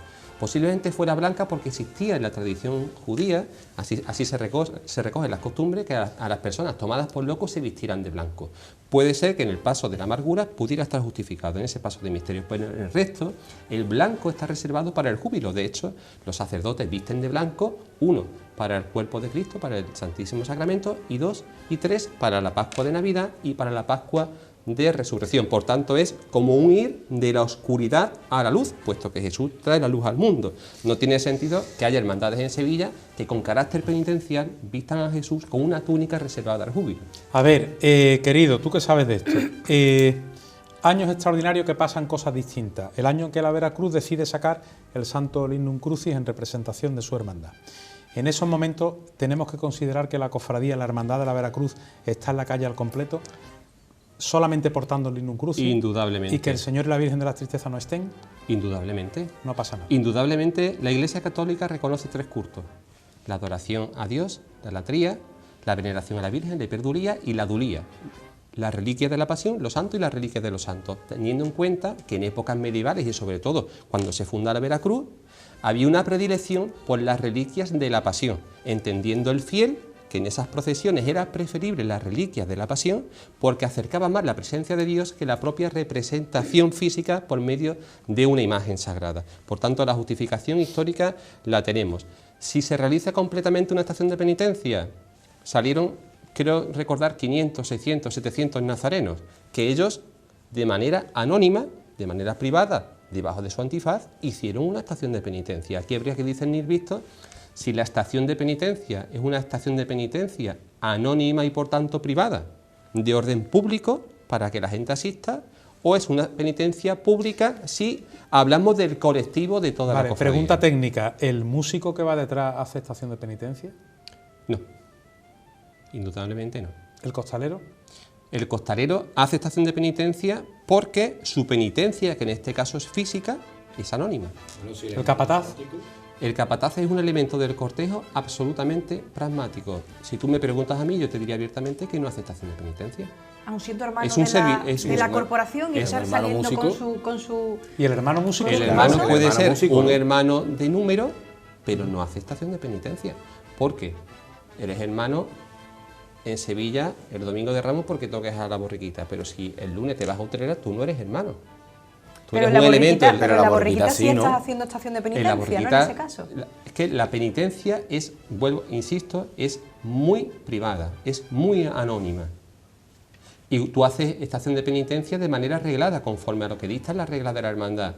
Yo dudo que la regla de la hermandad se contemple que un músico pueda hacer estación de penitencia tocando un instrumento musical. La verdad que jurídicamente lo desconozco. Pablo, una pregunta. ¿Tiene que ver algo la forma de ordenar la cofradía con las insignias? ¿O eso puede ser a libre decisión de cada hermandad? Aunque sabemos generalmente que todos tienen una estructura, ¿no? Generalmente hay una orden hay una prelación, en primer lugar, la cruz de guía, que como digo es la que nos guiará hacia esa tierra prometida. Después está la bandera, que pragmáticamente, más allá de ser un trozo de tela con los colores identificativos de la hermandad, debe estar presente, puesto que representa un colectivo. Después va el bacalao, que es un elemento sumamente importante porque de manera gráfica, como antes decíamos, están los grandes privilegios, las características, los lemas, los emblemas de la hermandad, y está el libro de reglas, que es la que le dice al público que va a ver a esa cofradía que esa hermandad o esa cofradía está arreglada, está aprobada por la Iglesia Católica y además sirve, pues ya ha quedado como un elemento simbólico, ¿no? Para decir yo soy más antiguo o yo soy menos antiguo. Pablo, en ese sentido de las insignias y de las cruces de guía, ¿por qué la cruz de guía de la Quinta Angustia está velada? Pues mira, Ana, esto es una pregunta que te agradezco. La cruz velada, hablamos muchas veces de cruz velada, es una cruz de guía. Lo que pasa es que está velada también con un sentido bíblico. Y ese sentido bíblico lo da el templo de Jerusalén, donde sabemos que había un velo que reservaba al pueblo del carácter divino que había detrás, que se recogía en el arca de la alianza. Ese velo solamente el día de la expiación, es decir, el día de la purga de los pecados, lo podía atravesar el sumo sacerdote. Dice el Nuevo Testamento que cuando Jesús muere en la hora suprema, se producen una serie de hechos sobrenaturales, entre ellos un terremoto que acaba rompiendo el velo del templo. Y para nosotros el gran sumo sacerdote es Jesucristo, que rompe ese velo del templo y Él va a encarnar la nueva arca de la alianza, porque Él va a ser la nueva palabra de Dios que está dentro, la que se hace carne, y por tanto va a romper para siempre ese velo, va a romper para siempre esa separación entre la gracia de Dios y la realidad humana. Me quedan 3 preguntas antes de que entre el director espiritual de la Macarena. En primer lugar, preguntas, Pablo, a ver, ¿qué pasa cuando vamos de penitencia y sacamos públicamente una copia o representación de una reliquia real, pero que no es esa reliquia, es un recuerdo o representación? Pues entonces ahí habría un componente simbólico bastante importante. Yo tengo entendido Como los hermanos del Buen Fin, ¿no? Que sacan la síndone. Una representación de la síndone. Bueno, pero de Turín. está aprobada por la Iglesia Católica. En realidad la síndone no deja de ser una representación de una imagen que queda plasmada en la sábana santa, aunque no deje de ser una copia, pues no deja de poner en valor el poder de la imagen como medio para acercar el alma a Dios, como medio de captar la atención y por tanto mover a la veneración. Vale, háblame brevemente de la importancia o no de los pasos alegóricos que salen en Sevilla. Y por definición, ¿qué es un paso alegórico? Bueno, un paso alegórico, Víctor, es difícil de definirlo. Puesto que una alegoría, pues podríamos definirla pues como una representación plástica, que bien pudiera ser artística, pero también bien pudiera ser literaria. Sí. Y una representación plástica, artística en este caso, de un concepto que es abstracto, que a nosotros nos es muy difícil de representar. En Sevilla procesionan 2 pasos, sobre todo alegóricos, que es el paso de la canina, que muchas veces pues, nos reímos de la canina, pero es un paso muy importante que representa el triunfo de la vida sobre la muerte. Y después tenemos el paso del Sagrado Decreto, un paso tremendamente importante y tremendamente complejo. Y es una alegoría porque el Sagrado Decreto, dice San Pablo a los colosenses, que Jesús con su sacrificio borró ese sagrado decreto de Dios que era contrario a nosotros, lo elevó a la cruz y lo borró para siempre, liberándonos del pecado. Es decir, son alegorías que los cristianos debemos de intentar comprender. Y muchas veces, cuando hablo de la Semana Santa de Sevilla, digo que tenemos 2 opciones. Unas, verla, o 2, detenernos a mirarla, a escudriñarla, a buscar su significado. Varón de Dolores del Sol también es una alegoría. Había Y también el muchos Cristo de las pasos, aguas, ¿no? ¿no? El misterio de las aguas. Antiguamente había muchas alegorías. El misterio de las aguas pues recoge un ángel, la sangre de Cristo hecha agua. Es decir, nos está hablando del bautismo. A través de Jesucristo vamos a entrar en la iglesia, vamos a profesar una fe por medio de ese bautismo, por medio de las aguas. Venid a mí todos los que estéis sedientos, que yo os daré de beber. Hay muchos, ¿no? El Niño Jesús de la Quinta Angustia. Oye, pues, una pregunta, se me acaba de ocurrir. Cuando un nazareno va en representación de una hermandad, pero va en otra cofradía, bajo el libro de reglas de otra corporación que no ha jurado, ¿qué papel juega? Entiendo que estación de penitencia sí hace, ¿no? Claro. Aunque sea con otra túnica. Pues juega un doble papel, una estación de penitencia hacia la Santa Catedral. Me imagino que te refieres al Santo Entierro, ¿no? O Veracruz. Por ejemplo, O ¿no? Veracruz, Y otra. por ejemplo, ¿no? Bueno, en el caso de la Veracruz, el mismo espíritu. de la Veracruz va la confraternidad La de la Veracruz, confraternidad, claro. que su día más importante es el lunes santo y tienen en su regla procesionar junto a su principal titular, que es el Lignum Crucis, que forma parte de la procesión. En el caso Pero en del el Santo Santo Entierro hay una doble función, la función representativa y la función penitencial. Y además la más importante, llevar el arca de la alianza, llevar la urna, llevar la nueva palabra de Dios, el Verbo encarnado, al lugar santísimo, al Santa Santorum, del que era para los judíos el templo de Jerusalén y para nosotros el templo más importante de Sevilla, que es la Santa Catedral, y postrarlo precisamente en el lugar santo, en el lugar donde está el Santísimo, en el monumento. Dime algo, Pablo, por favor, del acompañamiento musical. Música-acompañamiento musical de las cofradías y sus distintos tipos. Eso primero, ¿de dónde viene? Que en una estación de penitencia suene música. Bueno, la persona que mejor te puede hablar de eso, lógicamente, es Manolo. Sí es cierto que el acompañamiento musical en las hermandades pues viene determinado particularmente por esas trompetas que iban antecediendo esas pequeñitas andas en los Via Crucis del siglo XVI y que ha quedado como reminiscencia de esos toques, sobre todo de llamada, para la penitencia pública, para las procesiones. Eso se ha ido extrapolando y se ha ido poniendo música a los pasos procesionales como señal de júbilo, ¿no? Como señal también un poco de alegría. Ahora viene a hablar un sacerdote, pero ¿por qué hay muchas hermandades un preste al final de la cofradía, Pablo? Bueno, pues, y precisamente al final. Es que pues no sé. precisamente don Antonio Melet te apuntará con más fundamento que yo la presencia del preste y la presencia de los directores espirituales en las procesiones. En cualquier caso, pues testimoniar pues la presencia del director espiritual y del párroco pues acompañando esa procesión. Nos hemos recordado que hay cofradías que todavía llevan dentro de su seno alegorías como la fe, ¿no? O el Claro. paño de la Verónica. Verónica. Claro, Montserrat, Montserrat, por ejemplo. Estamos hablando, lógicamente, Víctor, de un tipo de Semana Santa que guarda reminiscencias de tiempos pasados y, por tanto, la catequización, la evangelización a través de la imagen. La fe se representa como una alegoría ciega. Bienaventurados los que creen sin haber visto. La Verónica, en los textos apócrifos, es la representación más humana del rostro de Cristo. De hecho, la Iglesia Católica admite que la Verónica no existió. La Verónica es la suma de vero y de icona, la verdadera faz, la verdadera imagen. No tenemos manera de ver cómo era Jesucristo. Sin embargo, en los textos apócrifos que no reconoce la Iglesia Católica, aparece el rostro de Cristo jugado por la Verónica, que después sale del Vía Crucis con la reforma del año 1991 del Papa Juan Pablo II. El que quiera saber más, ahí está. Simbolismo de la Semana Santa, en la Semana Santa de Sevilla. Pablo, gracias por la visita. Pues un Yo me he placer. enterado de muchas cositas. esta Hombre, noche, hemos sí. aprendido Ha sido mucho. interesante. Estas cosas son muy interesantes. Son de las la cosas que verdad. siempre te va a Pues dar. me alegro mucho y, sabes. por supuesto, daros las gracias a vosotros y enfatizar la maravillosa labor que estáis haciendo en los últimos meses tan difíciles para todos. Muchas gracias. Pablo Borrallo, muchas gracias. A vosotros. Ana Anterría, dime por favor, ¿cuál es para nuestros telespectadores, ya viene el sacerdote, la cofradía perfecta?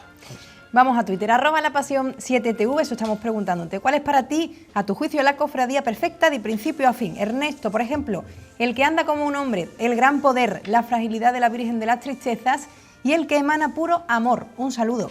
María Pariente nos dice, para mí la perfecta es la Esperanza de Triana con todo su conjunto, después la de negro es el gran poder de Dios con su silencio y todo su recogimiento.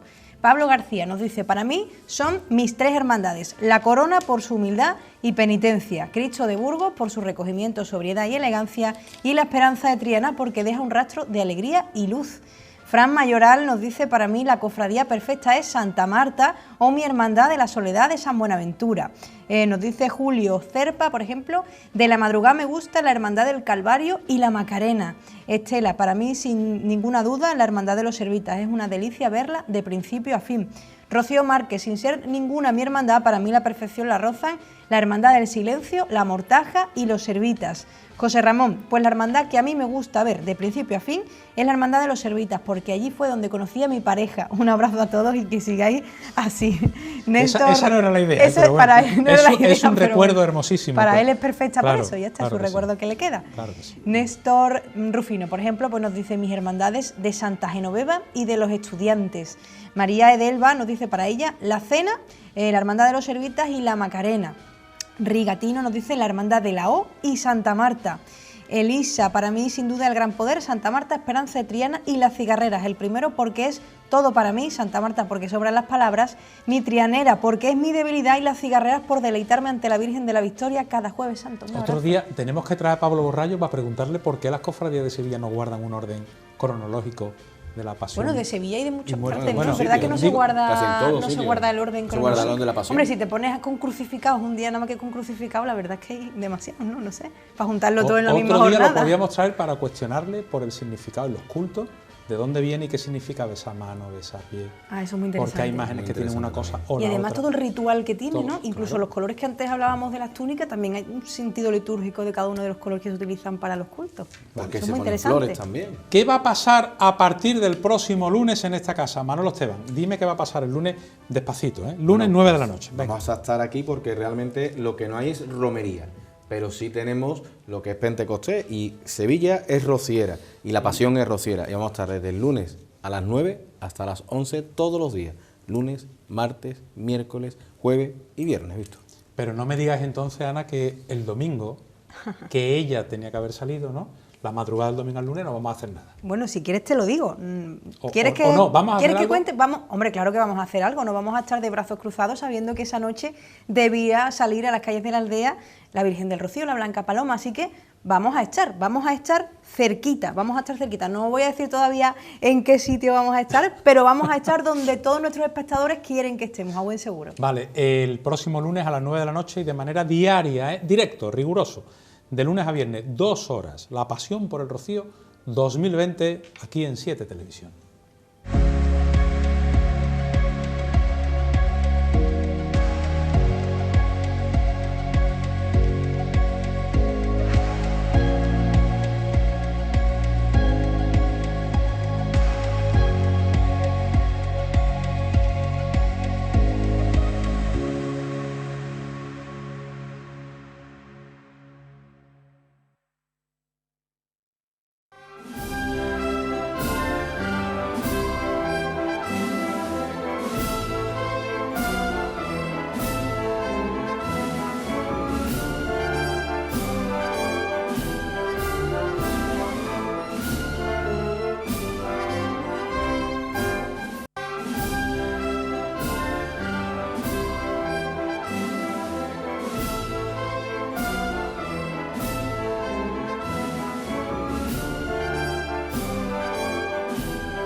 La derecha del equipo, siempre dándole un poco de frente de más, pero poco.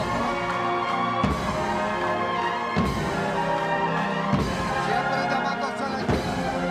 Tranquilo, no se le va a chequear. Pegamos. Seguimos siempre avanzando de frente un poco más. Siempre lo que yo mande. A la izquierda atrás.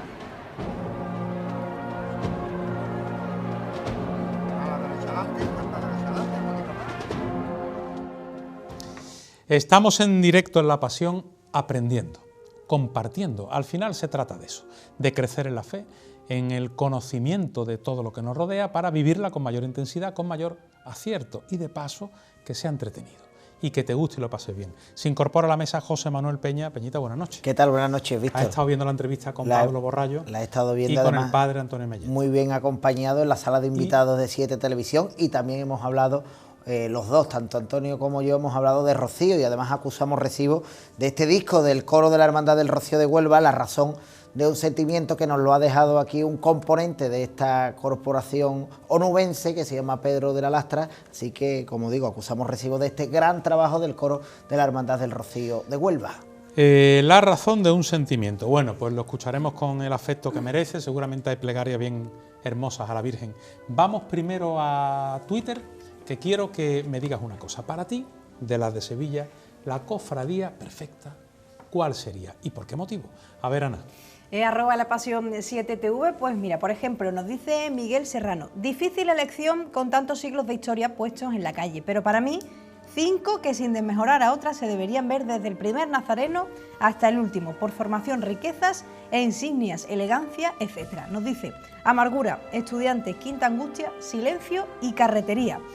Manuel Mulero, de negro todas, pero para verla desde la Cruz de Guía hasta el último músico del palio, Las Penas de San Vicente, El Silencio y los Servitas, y de capa San Bernardo y Mi Hermandad de la Macarena. Un saludo para todo el equipo de La Pasión. Cristian García nos dice: para mí, Mi Querida Hermandad de la Amargura. Ramiro pues nos dice: Santa Marta no pasa, llega. Quiero que estés atento a este mensaje, porque va a llegar el lunes. La Semana Santa la hemos vivido, lo que no hubo fue procesiones, ¿no? Cofradías en la calle.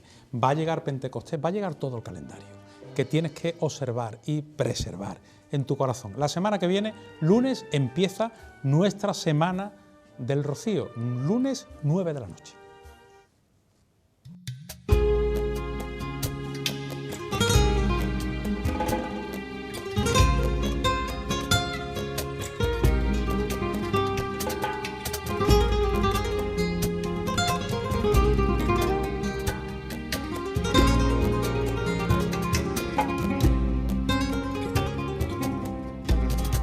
Rocío, Rocío,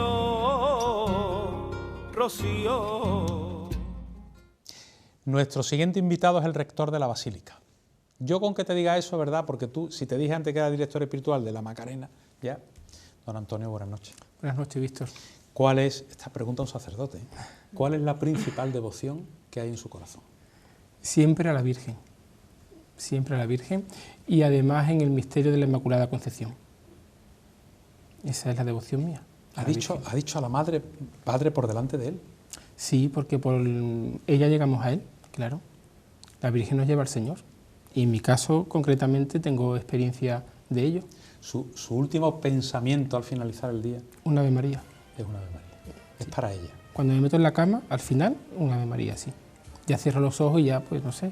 Hay días que se sueña, días que se tiene pesadillas, días que no se duerme, pero lo último es un Ave María, siempre. Bueno, póngame una nota, es que tenemos que ver un vídeo que va a explicar algo. Pónganos una nota a los cofrades en el confinamiento, la Semana Santa que hemos pasado. Padre, ¿cómo nos hemos portado en líneas generales? Porque yo como cofrade estoy bastante contento de las muestras que se han dado en todos los sentidos, ¿eh? De compromiso con la fe, de cercanía con el Evangelio, de caridad, de formación. No hemos echado tanto de menos nuestros pasos, lo hemos echado, pero hemos sabido llevarlo. ¿Qué nota nos pondría? Yo un 9,9, porque todo es susceptible de ser mejorado, ¿no?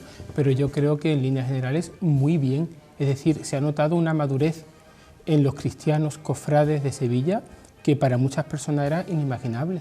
Pensaban que se no iban a rajar las vestiduras, que esto iba a ser una tragedia y no sé, que no iban a poder asumir todo esto. Estoy tentadísimo de preguntarle. Pregunta. ¿Ustedes esperaban desde la jerarquía de la Iglesia, desde su sacerdocio, esperaba de verdad, francamente, que nos íbamos a portar tan bien? Sí. ¿O esperaba un poquito menos? No, sí. Yo digo con franqueza, sí, sí. Es decir, donde yo estoy, yo sabía que las decisiones que se tomaran respecto al culto público y demás iban a ser aceptadas en su inmensa mayoría por los fieles cristianos de Sevilla, sí. Siempre hay alguna excepción, lógicamente, pero sí, sí, sí. Vamos a hablar con don Antonio de cofradía, de estación de penitencia, del sentido litúrgico de las cosas, de lo que se nos haya escapado, que no tenga que ver tanto con el simbolismo, sino con la profundidad de la fe, del papel del director espiritual, de algunos secretos que tú tienes ahí pendientes, porque hemos sabido preservarlos, para hablar con don Antonio. Pero primero, por definición, ¿qué es una estación de penitencia?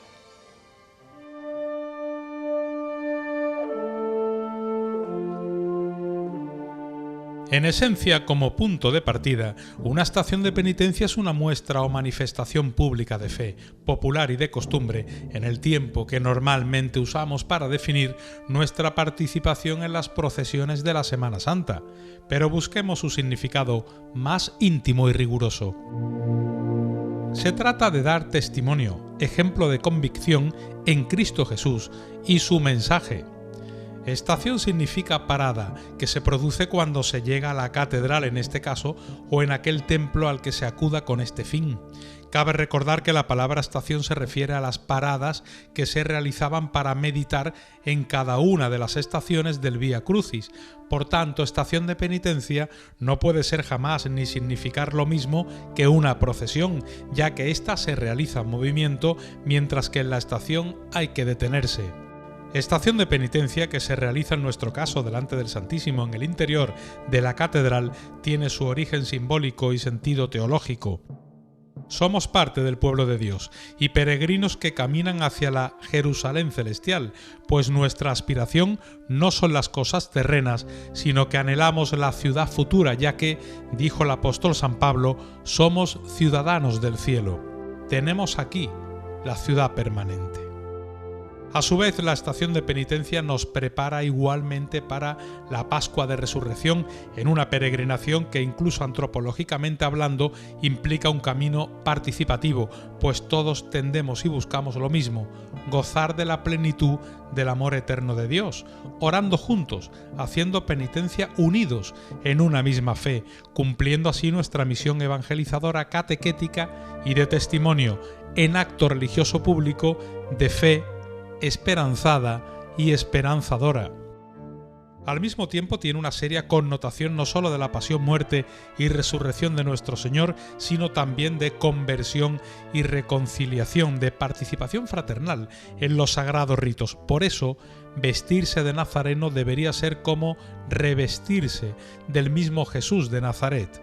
En cierto modo, es un recordatorio de nuestro bautismo, y es que nuestra conducta no debe ser la de salir de nazareno, sino de volvernos a vestir, revestirnos espiritualmente de tales, la de intentar imitar a Cristo, expiando penitencialmente nuestras faltas y debilidades para aspirar a ser verdaderos Cristos vivientes por nuestra entrega y amor, por nuestra atención y ayuda a los hermanos, particularmente a los más desfavorecidos y necesitados.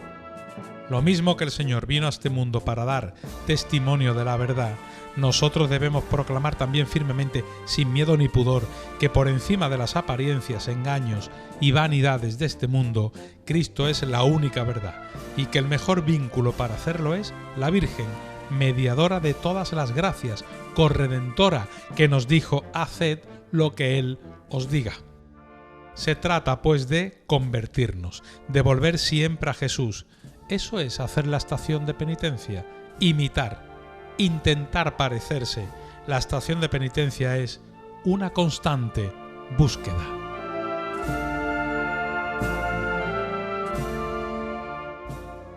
A ver, don Antonio, primera pregunta, ¿valdría, estaba atento a este vídeo, ¿valdría como definición lo que acaba de escuchar? Sí, valdría perfectamente, porque has anotado los principales elementos de una procesión, como son, en primer lugar, que es un acto público de fe, consistente en orar, pero orar colectivamente, comunitariamente, y además con un sentido de traslado, de caminar de un lugar a otro. Eso es una procesión. Lo has recogido perfectamente, después has matizado muchos aspectos que son importantes de una procesión, ¿no? Pero en esencia una procesión es eso, es trasladarse de un lugar a otro haciendo oración. Generalmente ese traslado viene reglado, es decir, que tiene unas connotaciones litúrgicas, donde hay unos elementos litúrgicos que son importantes, y la oración ha de estar muy presentes. ¿Y para hacer estación de penitencia es necesario ir con imágenes titulares o una persona puede ir a hacer estación de penitencia, digamos, por su cuenta, por decirlo de alguna forma? Bueno, la estación de penitencia siempre es colectivamente, es decir, siempre es en grupo, ¿de acuerdo? Pero después no es necesario portar una imagen, no. Aunque en su origen casi siempre ha habido un icono, una imagen del Señor, de la Virgen o de los santos, pero en su origen no siempre ha habido una imagen, a veces era sencillamente para celebrar un misterio del Señor, de la vida del Señor. ¿Cuáles son los tipos de procesiones desde el punto de vista litúrgico? Eso, me has leído el pensamiento, porque quería decir que no es correcto hablar exclusivamente de estación de penitencia, porque la procesión puede ser una procesión en rogativas, para pedir algo al Señor y suplicar, o una procesión en acción de gracias, o bien una procesión para pedir perdón. Y entonces sí, es una procesión penitencial, que nosotros llamamos en nuestra jerga, ¿no?, en nuestro lenguaje más nuestro, estación de penitencia. Rigurosamente, padre, ¿cómo deberíamos, un nazareno medio, cómo debo prepararme para realizar la estación de penitencia con mi hermandad? Tomando conciencia que es una estación de penitencia, es decir, es una oración que junto a mi hermandad, colectivamente con mis hermanos de corporación, vamos a hacer para pedir perdón a Dios por nuestros pecados individuales. De ahí la importancia de un buen examen de conciencia, un acto de contrición y el sacramento del perdón antes de iniciar la estación de penitencia. Las reglas de las hermandades así lo estipulan, y no es por un motivo arbitrario o caprichoso, sino sencillamente porque es la esencia de la estación de penitencia, pedir perdón al Señor. Luego la realidad no dice eso, yo no voy a rezar con mis hermanos sino en la cercanía de ellos. Al final es tanta la longitud, la distancia con el sacerdote y con muchos de los hermanos, que cada uno reza para sí y consigo, claro. No lo podemos hacer con los demás. Pero en cualquier caso, debo observar en función de mi hermandad el misterio que representa, por ejemplo, el paso del Señor, la vocación de la Virgen María en mi cofradía, o no, o debo hacerlo de manera general. Yo soy más partidario de hacerlo en sentido general, es decir, tomar conciencia de a dónde voy y para qué voy. Eso es lo esencial para mí, entiendo. El hecho concreto de la imagen sagrada, que tiene una importancia grandísima, por supuesto, sobra decirlo, pero como no es esencial en sentido estricto a una procesión, pues pasa a un segundo plano. Diciendo que en nuestras procesiones de Semana Santa la imagen tiene una importancia capital y está en primer plano, lo cual está muy bien, pero en un nivel íntimo de cada cofrade que participa desde dentro de la procesión, lo importante tiene que ser la actitud interior, en este caso conversión. Claro. Quiero saber, don Antonio, ¿por qué va el sacerdote o sacerdotes en la cofradía haciendo estación de penitencia y hasta dónde puedo, si lo requiero, necesito, hacer uso de la dirección espiritual del cura? Bueno, el sacerdote tiene dos lugares, en una procesión, digamos, en una estación de penitencia nuestra, hablando siempre en nuestros términos. En primer lugar, en la presidencia. El director espiritual preside, junto al hermano mayor, la cofradía, es decir, la puesta en la calle de la vida de la hermandad.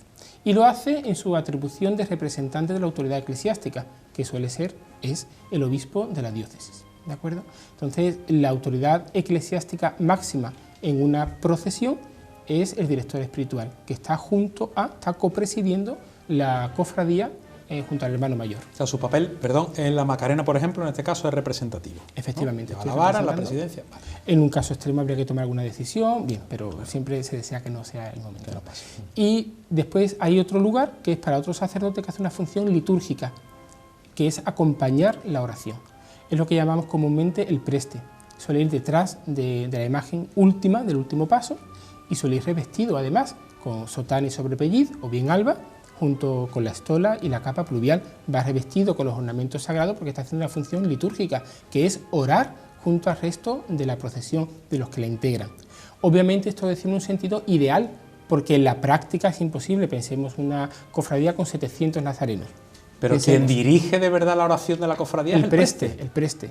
Sí, el director espiritual la dirige dentro del templo, antes de salir. Y cuando... Pero no en la calle. Cuando don Antonio decimos, he realizado mi estación de penitencia, pero por regla, muchísimas hermandades me he tenido que confesar antes, he tenido que comulgar, he tenido que hacer las pertinentes oraciones. Misa. Sí, hemos tenido que escuchar la Eucaristía, cuando hemos tomado la comunión, ¿no? Si no realizamos todos esos requisitos previos y posteriores, después las preces por los hermanos difuntos, si no lo realizamos, no hemos realizado la estación de penitencia por mucho que hayamos salido de Nazareno, hayamos vuelto, ¿no? Los frutos espirituales que se esperan de la estación de penitencia o de la procesión que sea, pues dependerán de la misericordia y de la generosidad de Dios. Pero no hemos puesto los medios que tendríamos a nuestro alcance para alcanzar esos dones sobrenaturales, que es la conversión del corazón, claro. Vayamos a preguntas prácticas. A ver, yo llevo dos curas en la procesión, en la estación de penitencia, y yo, en mi comunicación con el Altísimo, noto, intuyo, siento que necesito un sacramento. Esto es, me quiero confesar, y no lo he hecho. Y en ese contexto, y sabiendo que voy a la presencia del Altísimo, voy a don Antonio Mellé. Padre, que yo necesito confesar, y la cofradía está en la calle. ¿Qué solución tiene eso? O sea, efectos prácticos, lógicamente usted está autorizado a hacerlo, pero ¿se puede hacer o no? Se puede, pero no se debe, porque no es el momento idóneo para administrar un sacramento. Distinto es que estuviéramos en peligro de muerte, eso es distinto. Ante el peligro de muerte todo se paraliza para que el fiel pueda morir en paz e ir al encuentro del Señor, eso es evidente. Sí. Pero si no es el momento oportuno, y no lo es una procesión, no habría obligación, en sentido estricto, de administrar el sacramento en ese momento. Se le podría decir a esa persona arrepentida en ese momento, decirle, bueno, espérate un par de horas que lleguemos a nuestro templo o a la catedral o a donde nos dirijamos. Es que además el que estoy pidiendo es el sacramento de la penitencia. Hombre, claro, pero ni por esa. Porque si fuera el matrimonio sería absurdo que lo pidiera en ese momento. Ni por esa, ¿no? O sea, no. Yo soy también un sacerdote práctico. O sea, sobre todo porque... Y antiguamente a lo mejor, perdona, había algún tipo de práctica de eso, de que a lo mejor el público se acercara al sacerdote para pedir confesión. Que yo sepa no, pero siempre insisto, fuera del peligro de muerte, ¿de acuerdo? Porque además ten en cuenta que el sacramento de la reconciliación conlleva un espacio de sigilo, de secreto. En una procesión, imagínate, en Sevilla, en una procesión donde hay momentos de sigilo, imposible, el sacerdote está arropado por tantas personas que es imposible una conversación privada, ¿no? Entonces sería muy difícil. Distinto es una bendición. Padre, ¿me bendice usted esta medalla? Con mucho gusto ahora mismo. Pero eso nos requiere, eso no es un sacramento, un sacramental, nos requiere, por supuesto, pues ese sigilo, ¿no? Esa reserva. Litúrgicamente, ha estado Pablo hablando un poquito, de una manera a mí me ha parecido ideal.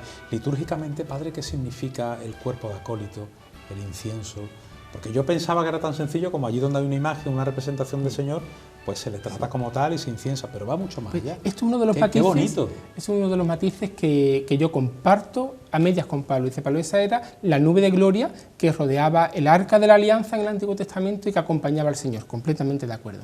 Pero no olvidemos que en el Nuevo Testamento, sobre todo en el Apocalipsis, el incienso significa la oración de los fieles, elevada a Dios y a la Virgen en este caso. Entonces, la oración se simboliza en el incienso y en las flores. Las flores no son para adornar, es la oración de ofrenda de la propia persona. Y el incienso es la oración de los santos que se elevan a Dios, sin quitar ese simbolismo que Pablo nos recordaba de la nube de gloria que acompañaba a la tienda del encuentro de Dios con su pueblo de Israel. Y las velas tienen un sentido práctico en nuestra liturgia, que es iluminar la imagen, ¿no? Sobre todo imaginemos la época del barroco, que no había luz eléctrica, pues se iluminaban las imágenes con las velas de los pasos, pero tiene un sentido profundo que es la fe. Acordémonos siempre que la luz es la fe, la vela simboliza la fe del creyente y, como digo, el incienso y las flores, la oración. La estación de penitencia, don Antonio, es solo viable si se lleva la túnica propia de la hermandad y se va apuntado a un determinado tramo y de manera absolutamente ordenada y reglada. Es que antes con Pablo hemos cuestionado acerca del papel de los músicos, del costalero, del capataz, gente que realiza una actividad concreta, ¿no? Bueno, también hemos hablado, el sacerdote, por ejemplo, representa en esos momentos, ¿no? O copreside. ¿Quién hace estación de penitencia y quién no? O sea, ¿dónde está el límite? Si un músico reza y se presenta ante el Altísimo con todas las, no sé, con toda la bondad de su corazón y con toda la buena intención, ¿no la está haciendo? Yo entiendo que sí, que en el fondo depende un poco de la disposición interior de cada persona que está dentro de la procesión. Lo que sí quiero aclarar es una cosa: para hacer la estación de penitencia o cualquier procesión, no lo olvidemos que puede ser de acción de gracias o de petición, no lo olvidemos que esto es importante, no hace falta vestir un hábito nazareno. Es decir, podemos acudir a una procesión, por ejemplo, pues en rezo de Vía Crucis y vamos vestidos de calle, no llevamos un hábito nazareno, ¿no? Pero en este caso concreto de las cofradías nuestras en Sevilla, yo entiendo que un músico está haciendo, si él lo desea, estación de penitencia, porque interiormente puede estar con una actitud de contrición, de pedir perdón al Señor, de buscar la conversión del corazón, aunque esté desempeñando una función práctica como es la música, que esto daría para otro debate, la música que no adorna, la música que nos ayuda a orar. Esto es otro debate, o sea, es otra cuestión. ¿Puede ser el sentido de la música? Claro, ayudarnos a orar cuando acercarnos a Dios. Más que puede, es decir, la música no está para adornar el paso del paso, es decir, como va caminando un paso por la calle, no. La música es para elevar nuestro corazón a Dios. Imaginemos, por ejemplo, una procesión del Corpus, cuando la banda de música interpreta solamente con música el Cantemos al amor de los amores, un himno eucarístico tan conocido. ¿Ayuda o no ayuda eso a orar? Evidentemente. Claro que sí. Es decir, lo que ocurre es que, claro, tenemos tantas marchas de procesionales que no siempre eso se puede conseguir, ¿no? O a lo mejor el murmullo de la calle u otras circunstancias, pero el sentido genuino es ayudar a orar a los que están en la procesión. Y don Antonio, ¿cuáles son las referencias más antiguas que tenemos los cristianos de una procesión? Nos podemos ir al Antiguo Testamento. En el Antiguo Testamento encontramos 4 procesiones importantes. Una de ellas, el traslado del Arca de la Alianza.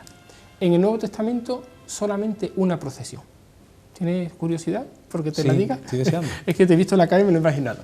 Pues mira, la procesión única que se recuerda en el Nuevo Testamento es Jesús llegando a Jerusalén. Eso es un tipo de procesión. El rey victorioso que llega a la ciudad y la toma para salvarla, hacerse con ella. Ese es Cristo, el Mesías, que llega a la ciudad santa, no montado en un gran caballo, sino en un mulo. ¿Por qué? Pues porque es humilde y es pacífico, rey pacífico, y llega a la ciudad. Y llega para reinar en ella sentándose en el trono. El trono será la cruz, evidentemente, y desde la cruz Jesús reinará, porque ese es el misterio de la pasión, muerte y resurrección del Señor. Y si la Sagrada Entrada en Jerusalén, perdón, es una procesión. Es una procesión, la única procesión que se recoge en el Antiguo Testamento.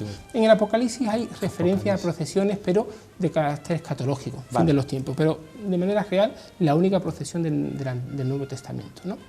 Y después en la antigüedad de la Iglesia, a partir del siglo IV, cuando ya la Iglesia puede manifestar públicamente su fe, comienzan a aparecer las procesiones, que suelen ser traslados de reliquias de mártires a los templos a los que se les encomendaba o se les dedicaba, celebración del misterio de Cristo, especialmente la presentación de Jesús en el templo, que lo celebramos actualmente el 2 de febrero, alguna procesión también durante la Semana Santa, como el Viernes Santo, la Eucaristía el Jueves Santo, etc.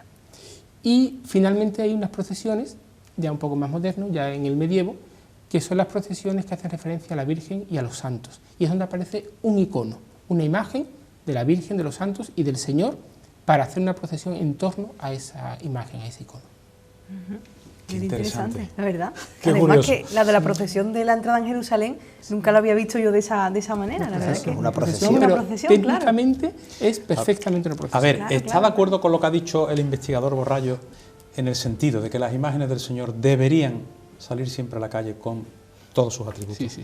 Potencia, corona de espinas, túnica bordada, Totalmente. todas sus divinidades, su Totalmente. representación. ¿Es así? Sí. ¿Por qué? Porque no es un adorno de la imagen, es lo que la imagen representa. Si yo cogiera una imagen del Señor, le quitara la corona de espinas, las potencias y la túnica bordada, ¿qué tenemos? A un hombre. Pero yo no pongo encima de un paso la imagen de un hombre, pongo la imagen que representa al Dios hecho hombre, Jesucristo. Y por tanto yo tengo que saber distinguir a un hombre del Dios hecho hombre, que es Jesucristo. ¿Y cómo lo distingo? Con las potencias y con la túnica bordada. Si la hay, si no la hay, Y después no la hay. entramos en la idiosincrasia, ¿no? Por de supuesto. diferentes hermandades Sí. y tradiciones de Y colores, Sevilla, ¿no? cuando hemos hablado de los colores, pues mirad, yo también pienso que el peso de la tradición muchas veces tiene más importancia, más relevancia que el peso un poco de lo litúrgico. No está mal, es decir, no está mal, especialmente el peso de la tradición en Sevilla es muy importante, pues bendito sea Dios. Sáqueme de una duda. Cuando nos dicen los hermanos de la resurrección, desde el punto de vista de la fe, estrictamente, nuestra imagen del Señor es la más relevante para el católico. Es así. Es el sentido. Si creemos en lo que creemos, Claro. el paso más importante, la representación más notable desde el punto de vista de la fe es nuestro. ¿Cierto? ¿Estaríamos de acuerdo? Sí, cierto. Pero no olvidemos una cosa, la pasión y muerte y la resurrección son las dos caras de una misma moneda. No podemos quitar toda la Semana Santa y quedarnos solo con el Domingo de Ramos. Igual que no podemos quedarnos con toda la Semana Santa y olvidarnos del Domingo de Resurrección, me he equivocado. Sí. Se me ha entendido. Porque son las dos caras de una misma moneda. Hemos sido salvados en el misterio pascual. Y es un engranaje, sirva esa expresión un poco académica, de la pasión, muerte y resurrección del Señor. No podemos desligarlo. No hay resurrección sin muerte de cruz. Y la muerte de cruz sin resurrección no tiene sentido. Entonces, tan importante es el Domingo de Resurrección como el conjunto del Triduo Pascual y del resto de la Semana Santa. Antonio, ¿qué piensas tú sobre los pasos alegóricos? Sobre ese mensaje que se nos da de otra manera, por ejemplo, en el paso pues, de la canina, conocido de la canina del Santo Entierro, del Sagrado Decreto de la Trinidad. Sí, tuvieron una importancia grandísima, sobre todo en la época en la que esa alegoría significaba algo. El problema es que hoy en día necesitamos otro lenguaje simbólico que quizás no lo comprendamos. Cuando uno ve determinados pasos alegóricos, no siempre se entiende lo que esa hermandad ha querido manifestar, por desconocimiento, no por otro motivo. Pero desde luego los pasos alegóricos tienen mucha importancia y yo estoy de acuerdo con ellos, claro. Hemos hablado también con Pablo del orden de los pasos. ¿Por qué va siempre el hijo delante y la madre detrás? No sé si tiene algún significado notable que a mí se me escape. Bueno, yo me imagino que será una cuestión práctica, que con el paso de los siglos se ha ido imponiendo así, pero indudablemente no olvidemos que la Virgen va bajo palio, y el palio se usa en este caso como señal de duelo, de luto. Por tanto, es normal que la Virgen vaya acompañando al hijo detrás de él y además en duelo. A mí me ha pasado 1 millón de veces, a usted como cura le habrá pasado 2 millones. ¿Qué se responde cuando alguien te pregunta, oye, que si tú eres católico y crees en lo que crees, ¿cómo autorizas tú o participas de la hermandad que se gasta no sé cuántos millones de euros en cosas que son superficiales, ¿no? O al menos no necesarias? Bordado, cosas doradas. ¿Qué se responde a eso, padre? Si tengo la certeza de que necesario no es, quiero decir, si mi Virgen tiene ya 2 mantos, porque quiero un tercero, ¿no? Sin embargo, participo y lo compro. ¿Qué se responde? Yo creo que en todo está la mesura. Es decir, cuando nosotros necesitamos atender a los más necesitados, es evidente que el hermano es lo primero. ¿de acuerdo? El hermano necesitado. También es verdad que no podemos jugar con la devoción de las personas. Si una persona tiene la devoción de entregar al Señor, a la imagen del Señor o de la Virgen, una medallita que perteneció a su abuela, que le tiene un cariño especial y que quiere que la conserve una imagen sagrada, esa es la fe del pueblo. Y no nos olvidemos que la Iglesia lleva 2000 años en la tierra y no está sustentada sobre la fe de grandes doctores, sino sobre la fe de hombres y mujeres muy sencillos, pero que con una fe profunda han sabido enriquecer a la Iglesia. Es decir, los doctores en la Iglesia, los grandes teólogos, son una minoría minoritaria, valga la redundancia, al lado de la gran cantidad de hombres y mujeres sencillos, con una fe profunda y sincera, que aman a Dios. Y eso para mí tiene más valor que otras cosas. Bueno, yo tuve la suerte de estar con don Antonio hace 2 años en Tierra Santa y de vivir esa experiencia que yo creo que a todos nos marcó y nos cambia. ¿Cómo definiría, don Antonio, que espiritualmente llega uno a esa procesión, a esa peregrinación, a ese camino de Tierra Santa?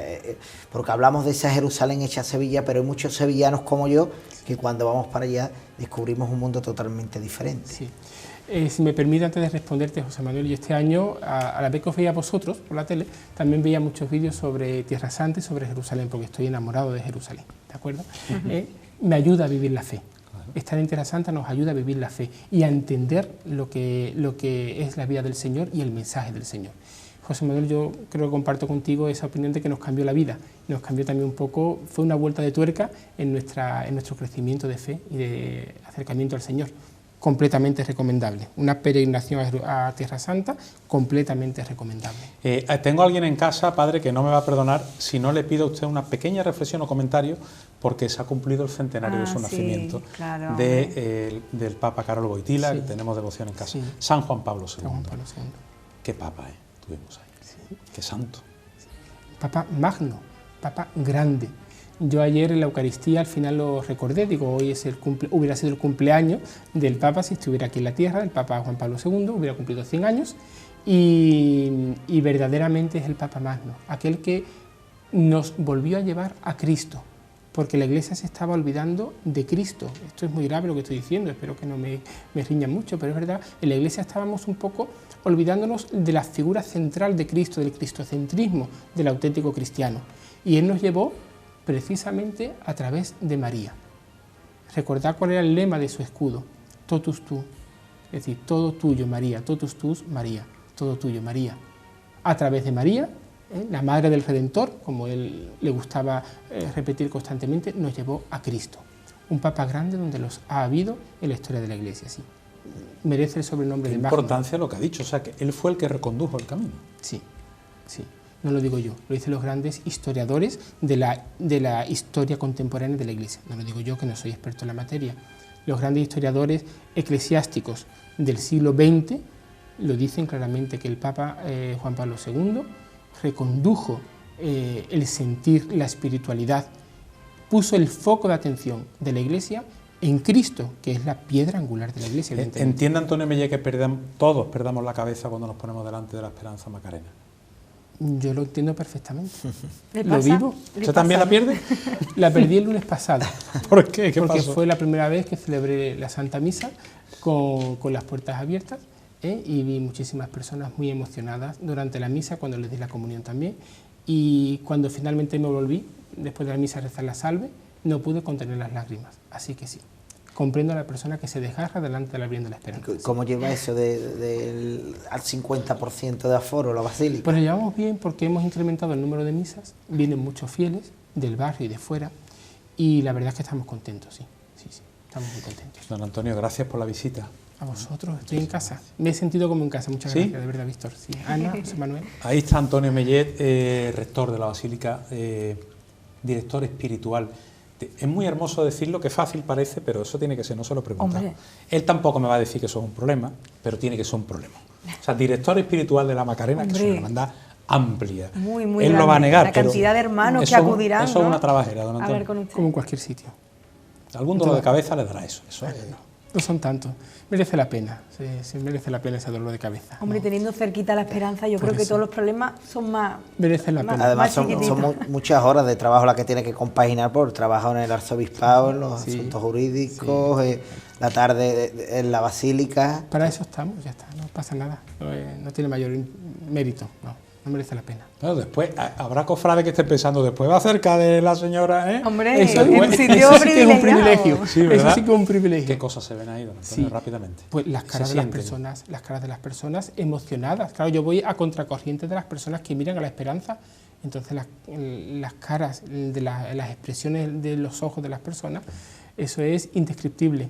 No sabría decirlo. Pero en algún momento sí se volverá, que si no sería un pecado no volverse. Hombre, por supuesto. Bueno, que cuando pase todo esto, don Antonio, la última de verdad, que han sido muchas víctimas y muchas personas que gracias al Señor se quedan con nosotros. ¿Una procesión de acción de gracia procede o no? ¿Cuándo pase esto? La Iglesia tiene muchos modos de dar las gracias a Dios por los beneficios. Hay muchos modos de dar las gracias a Dios. No sé si no tengo los elementos para juzgar si una procesión sí o no. No tengo los elementos ni me compete a mí decidirlo. Pero es cierto que la Iglesia puede dar las gracias a Dios de muy distintos modos. El principal es la Eucaristía, que justamente significa acción de gracias. Muchas gracias. Me ha quedado muy claro. Calle Sierpes. Más de un siglo, atención, Peñita. Están a punto ya, a punto de abrir. Sierpes 45, creo recordar. Nos frotamos las manos.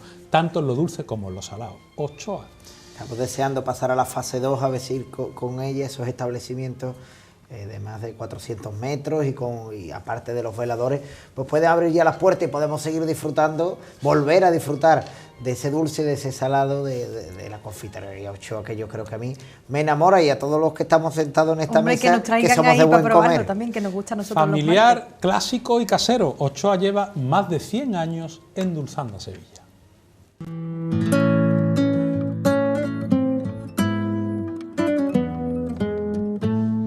Ochoa patrocina esta sección.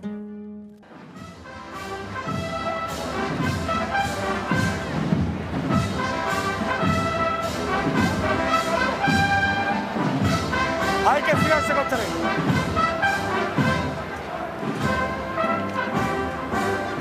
Sí, mi gente buena, sí. Ven, Carlito, bien.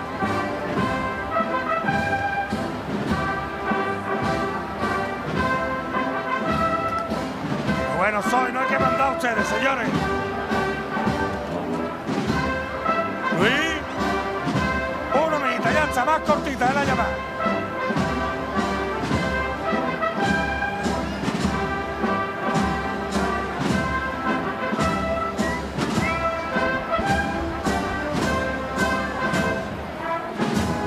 Sí, mi gente buena, sí. La categoría. Carlos y yo. Bueno, obediente eres.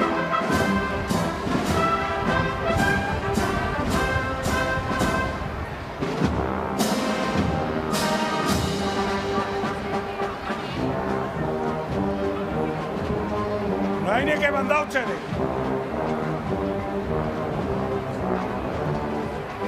Hay que seguir, valiente, hay que seguir.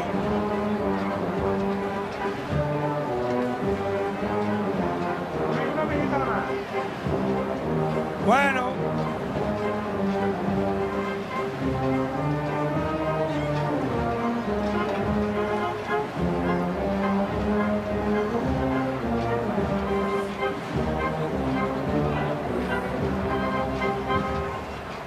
Bueno, ellos, qué bueno soy.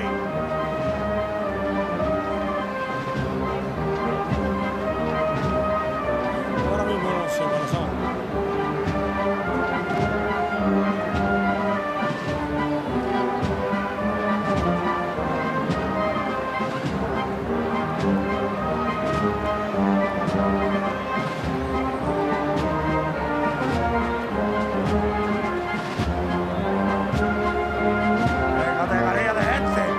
Carlos, hijo, a la izquierda, al otro poquito.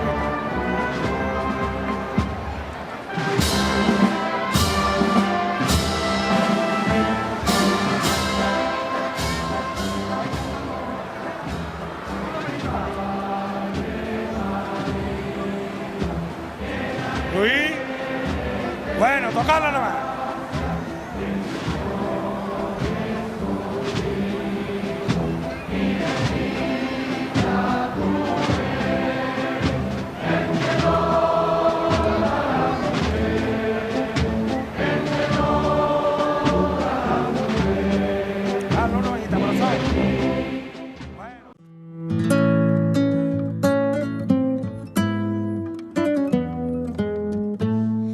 Ochoa patrocina esta sección. No sé si te quedó claro al final de la noche aproximadamente qué es una cofradía.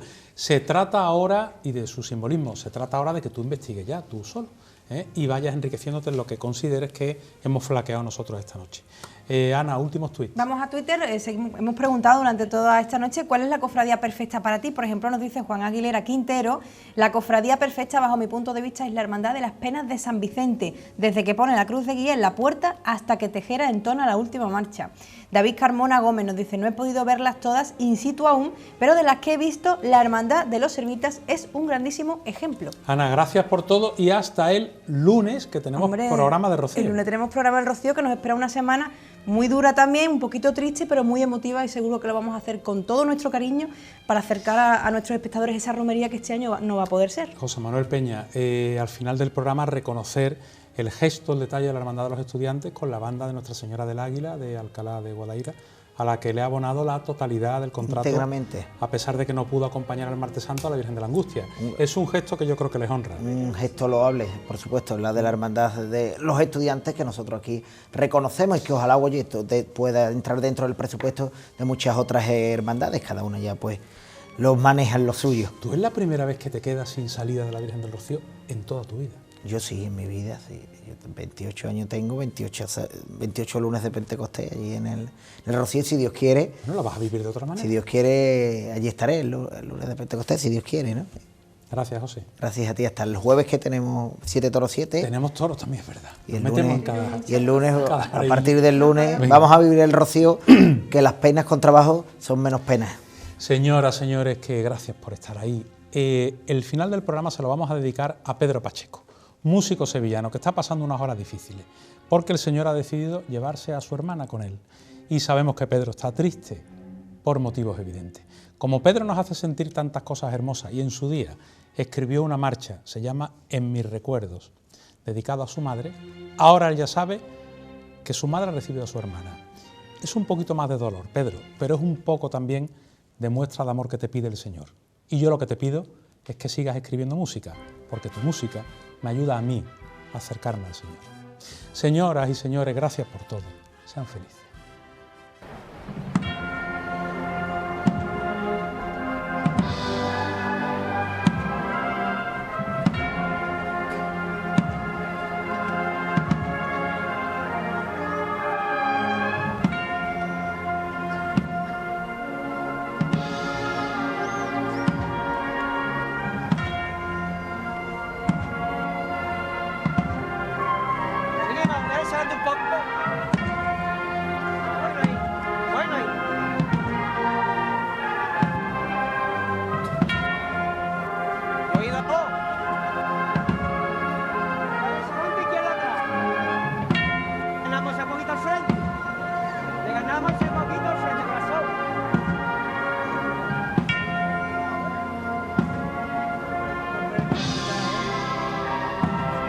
Picamos el frente hace poquito.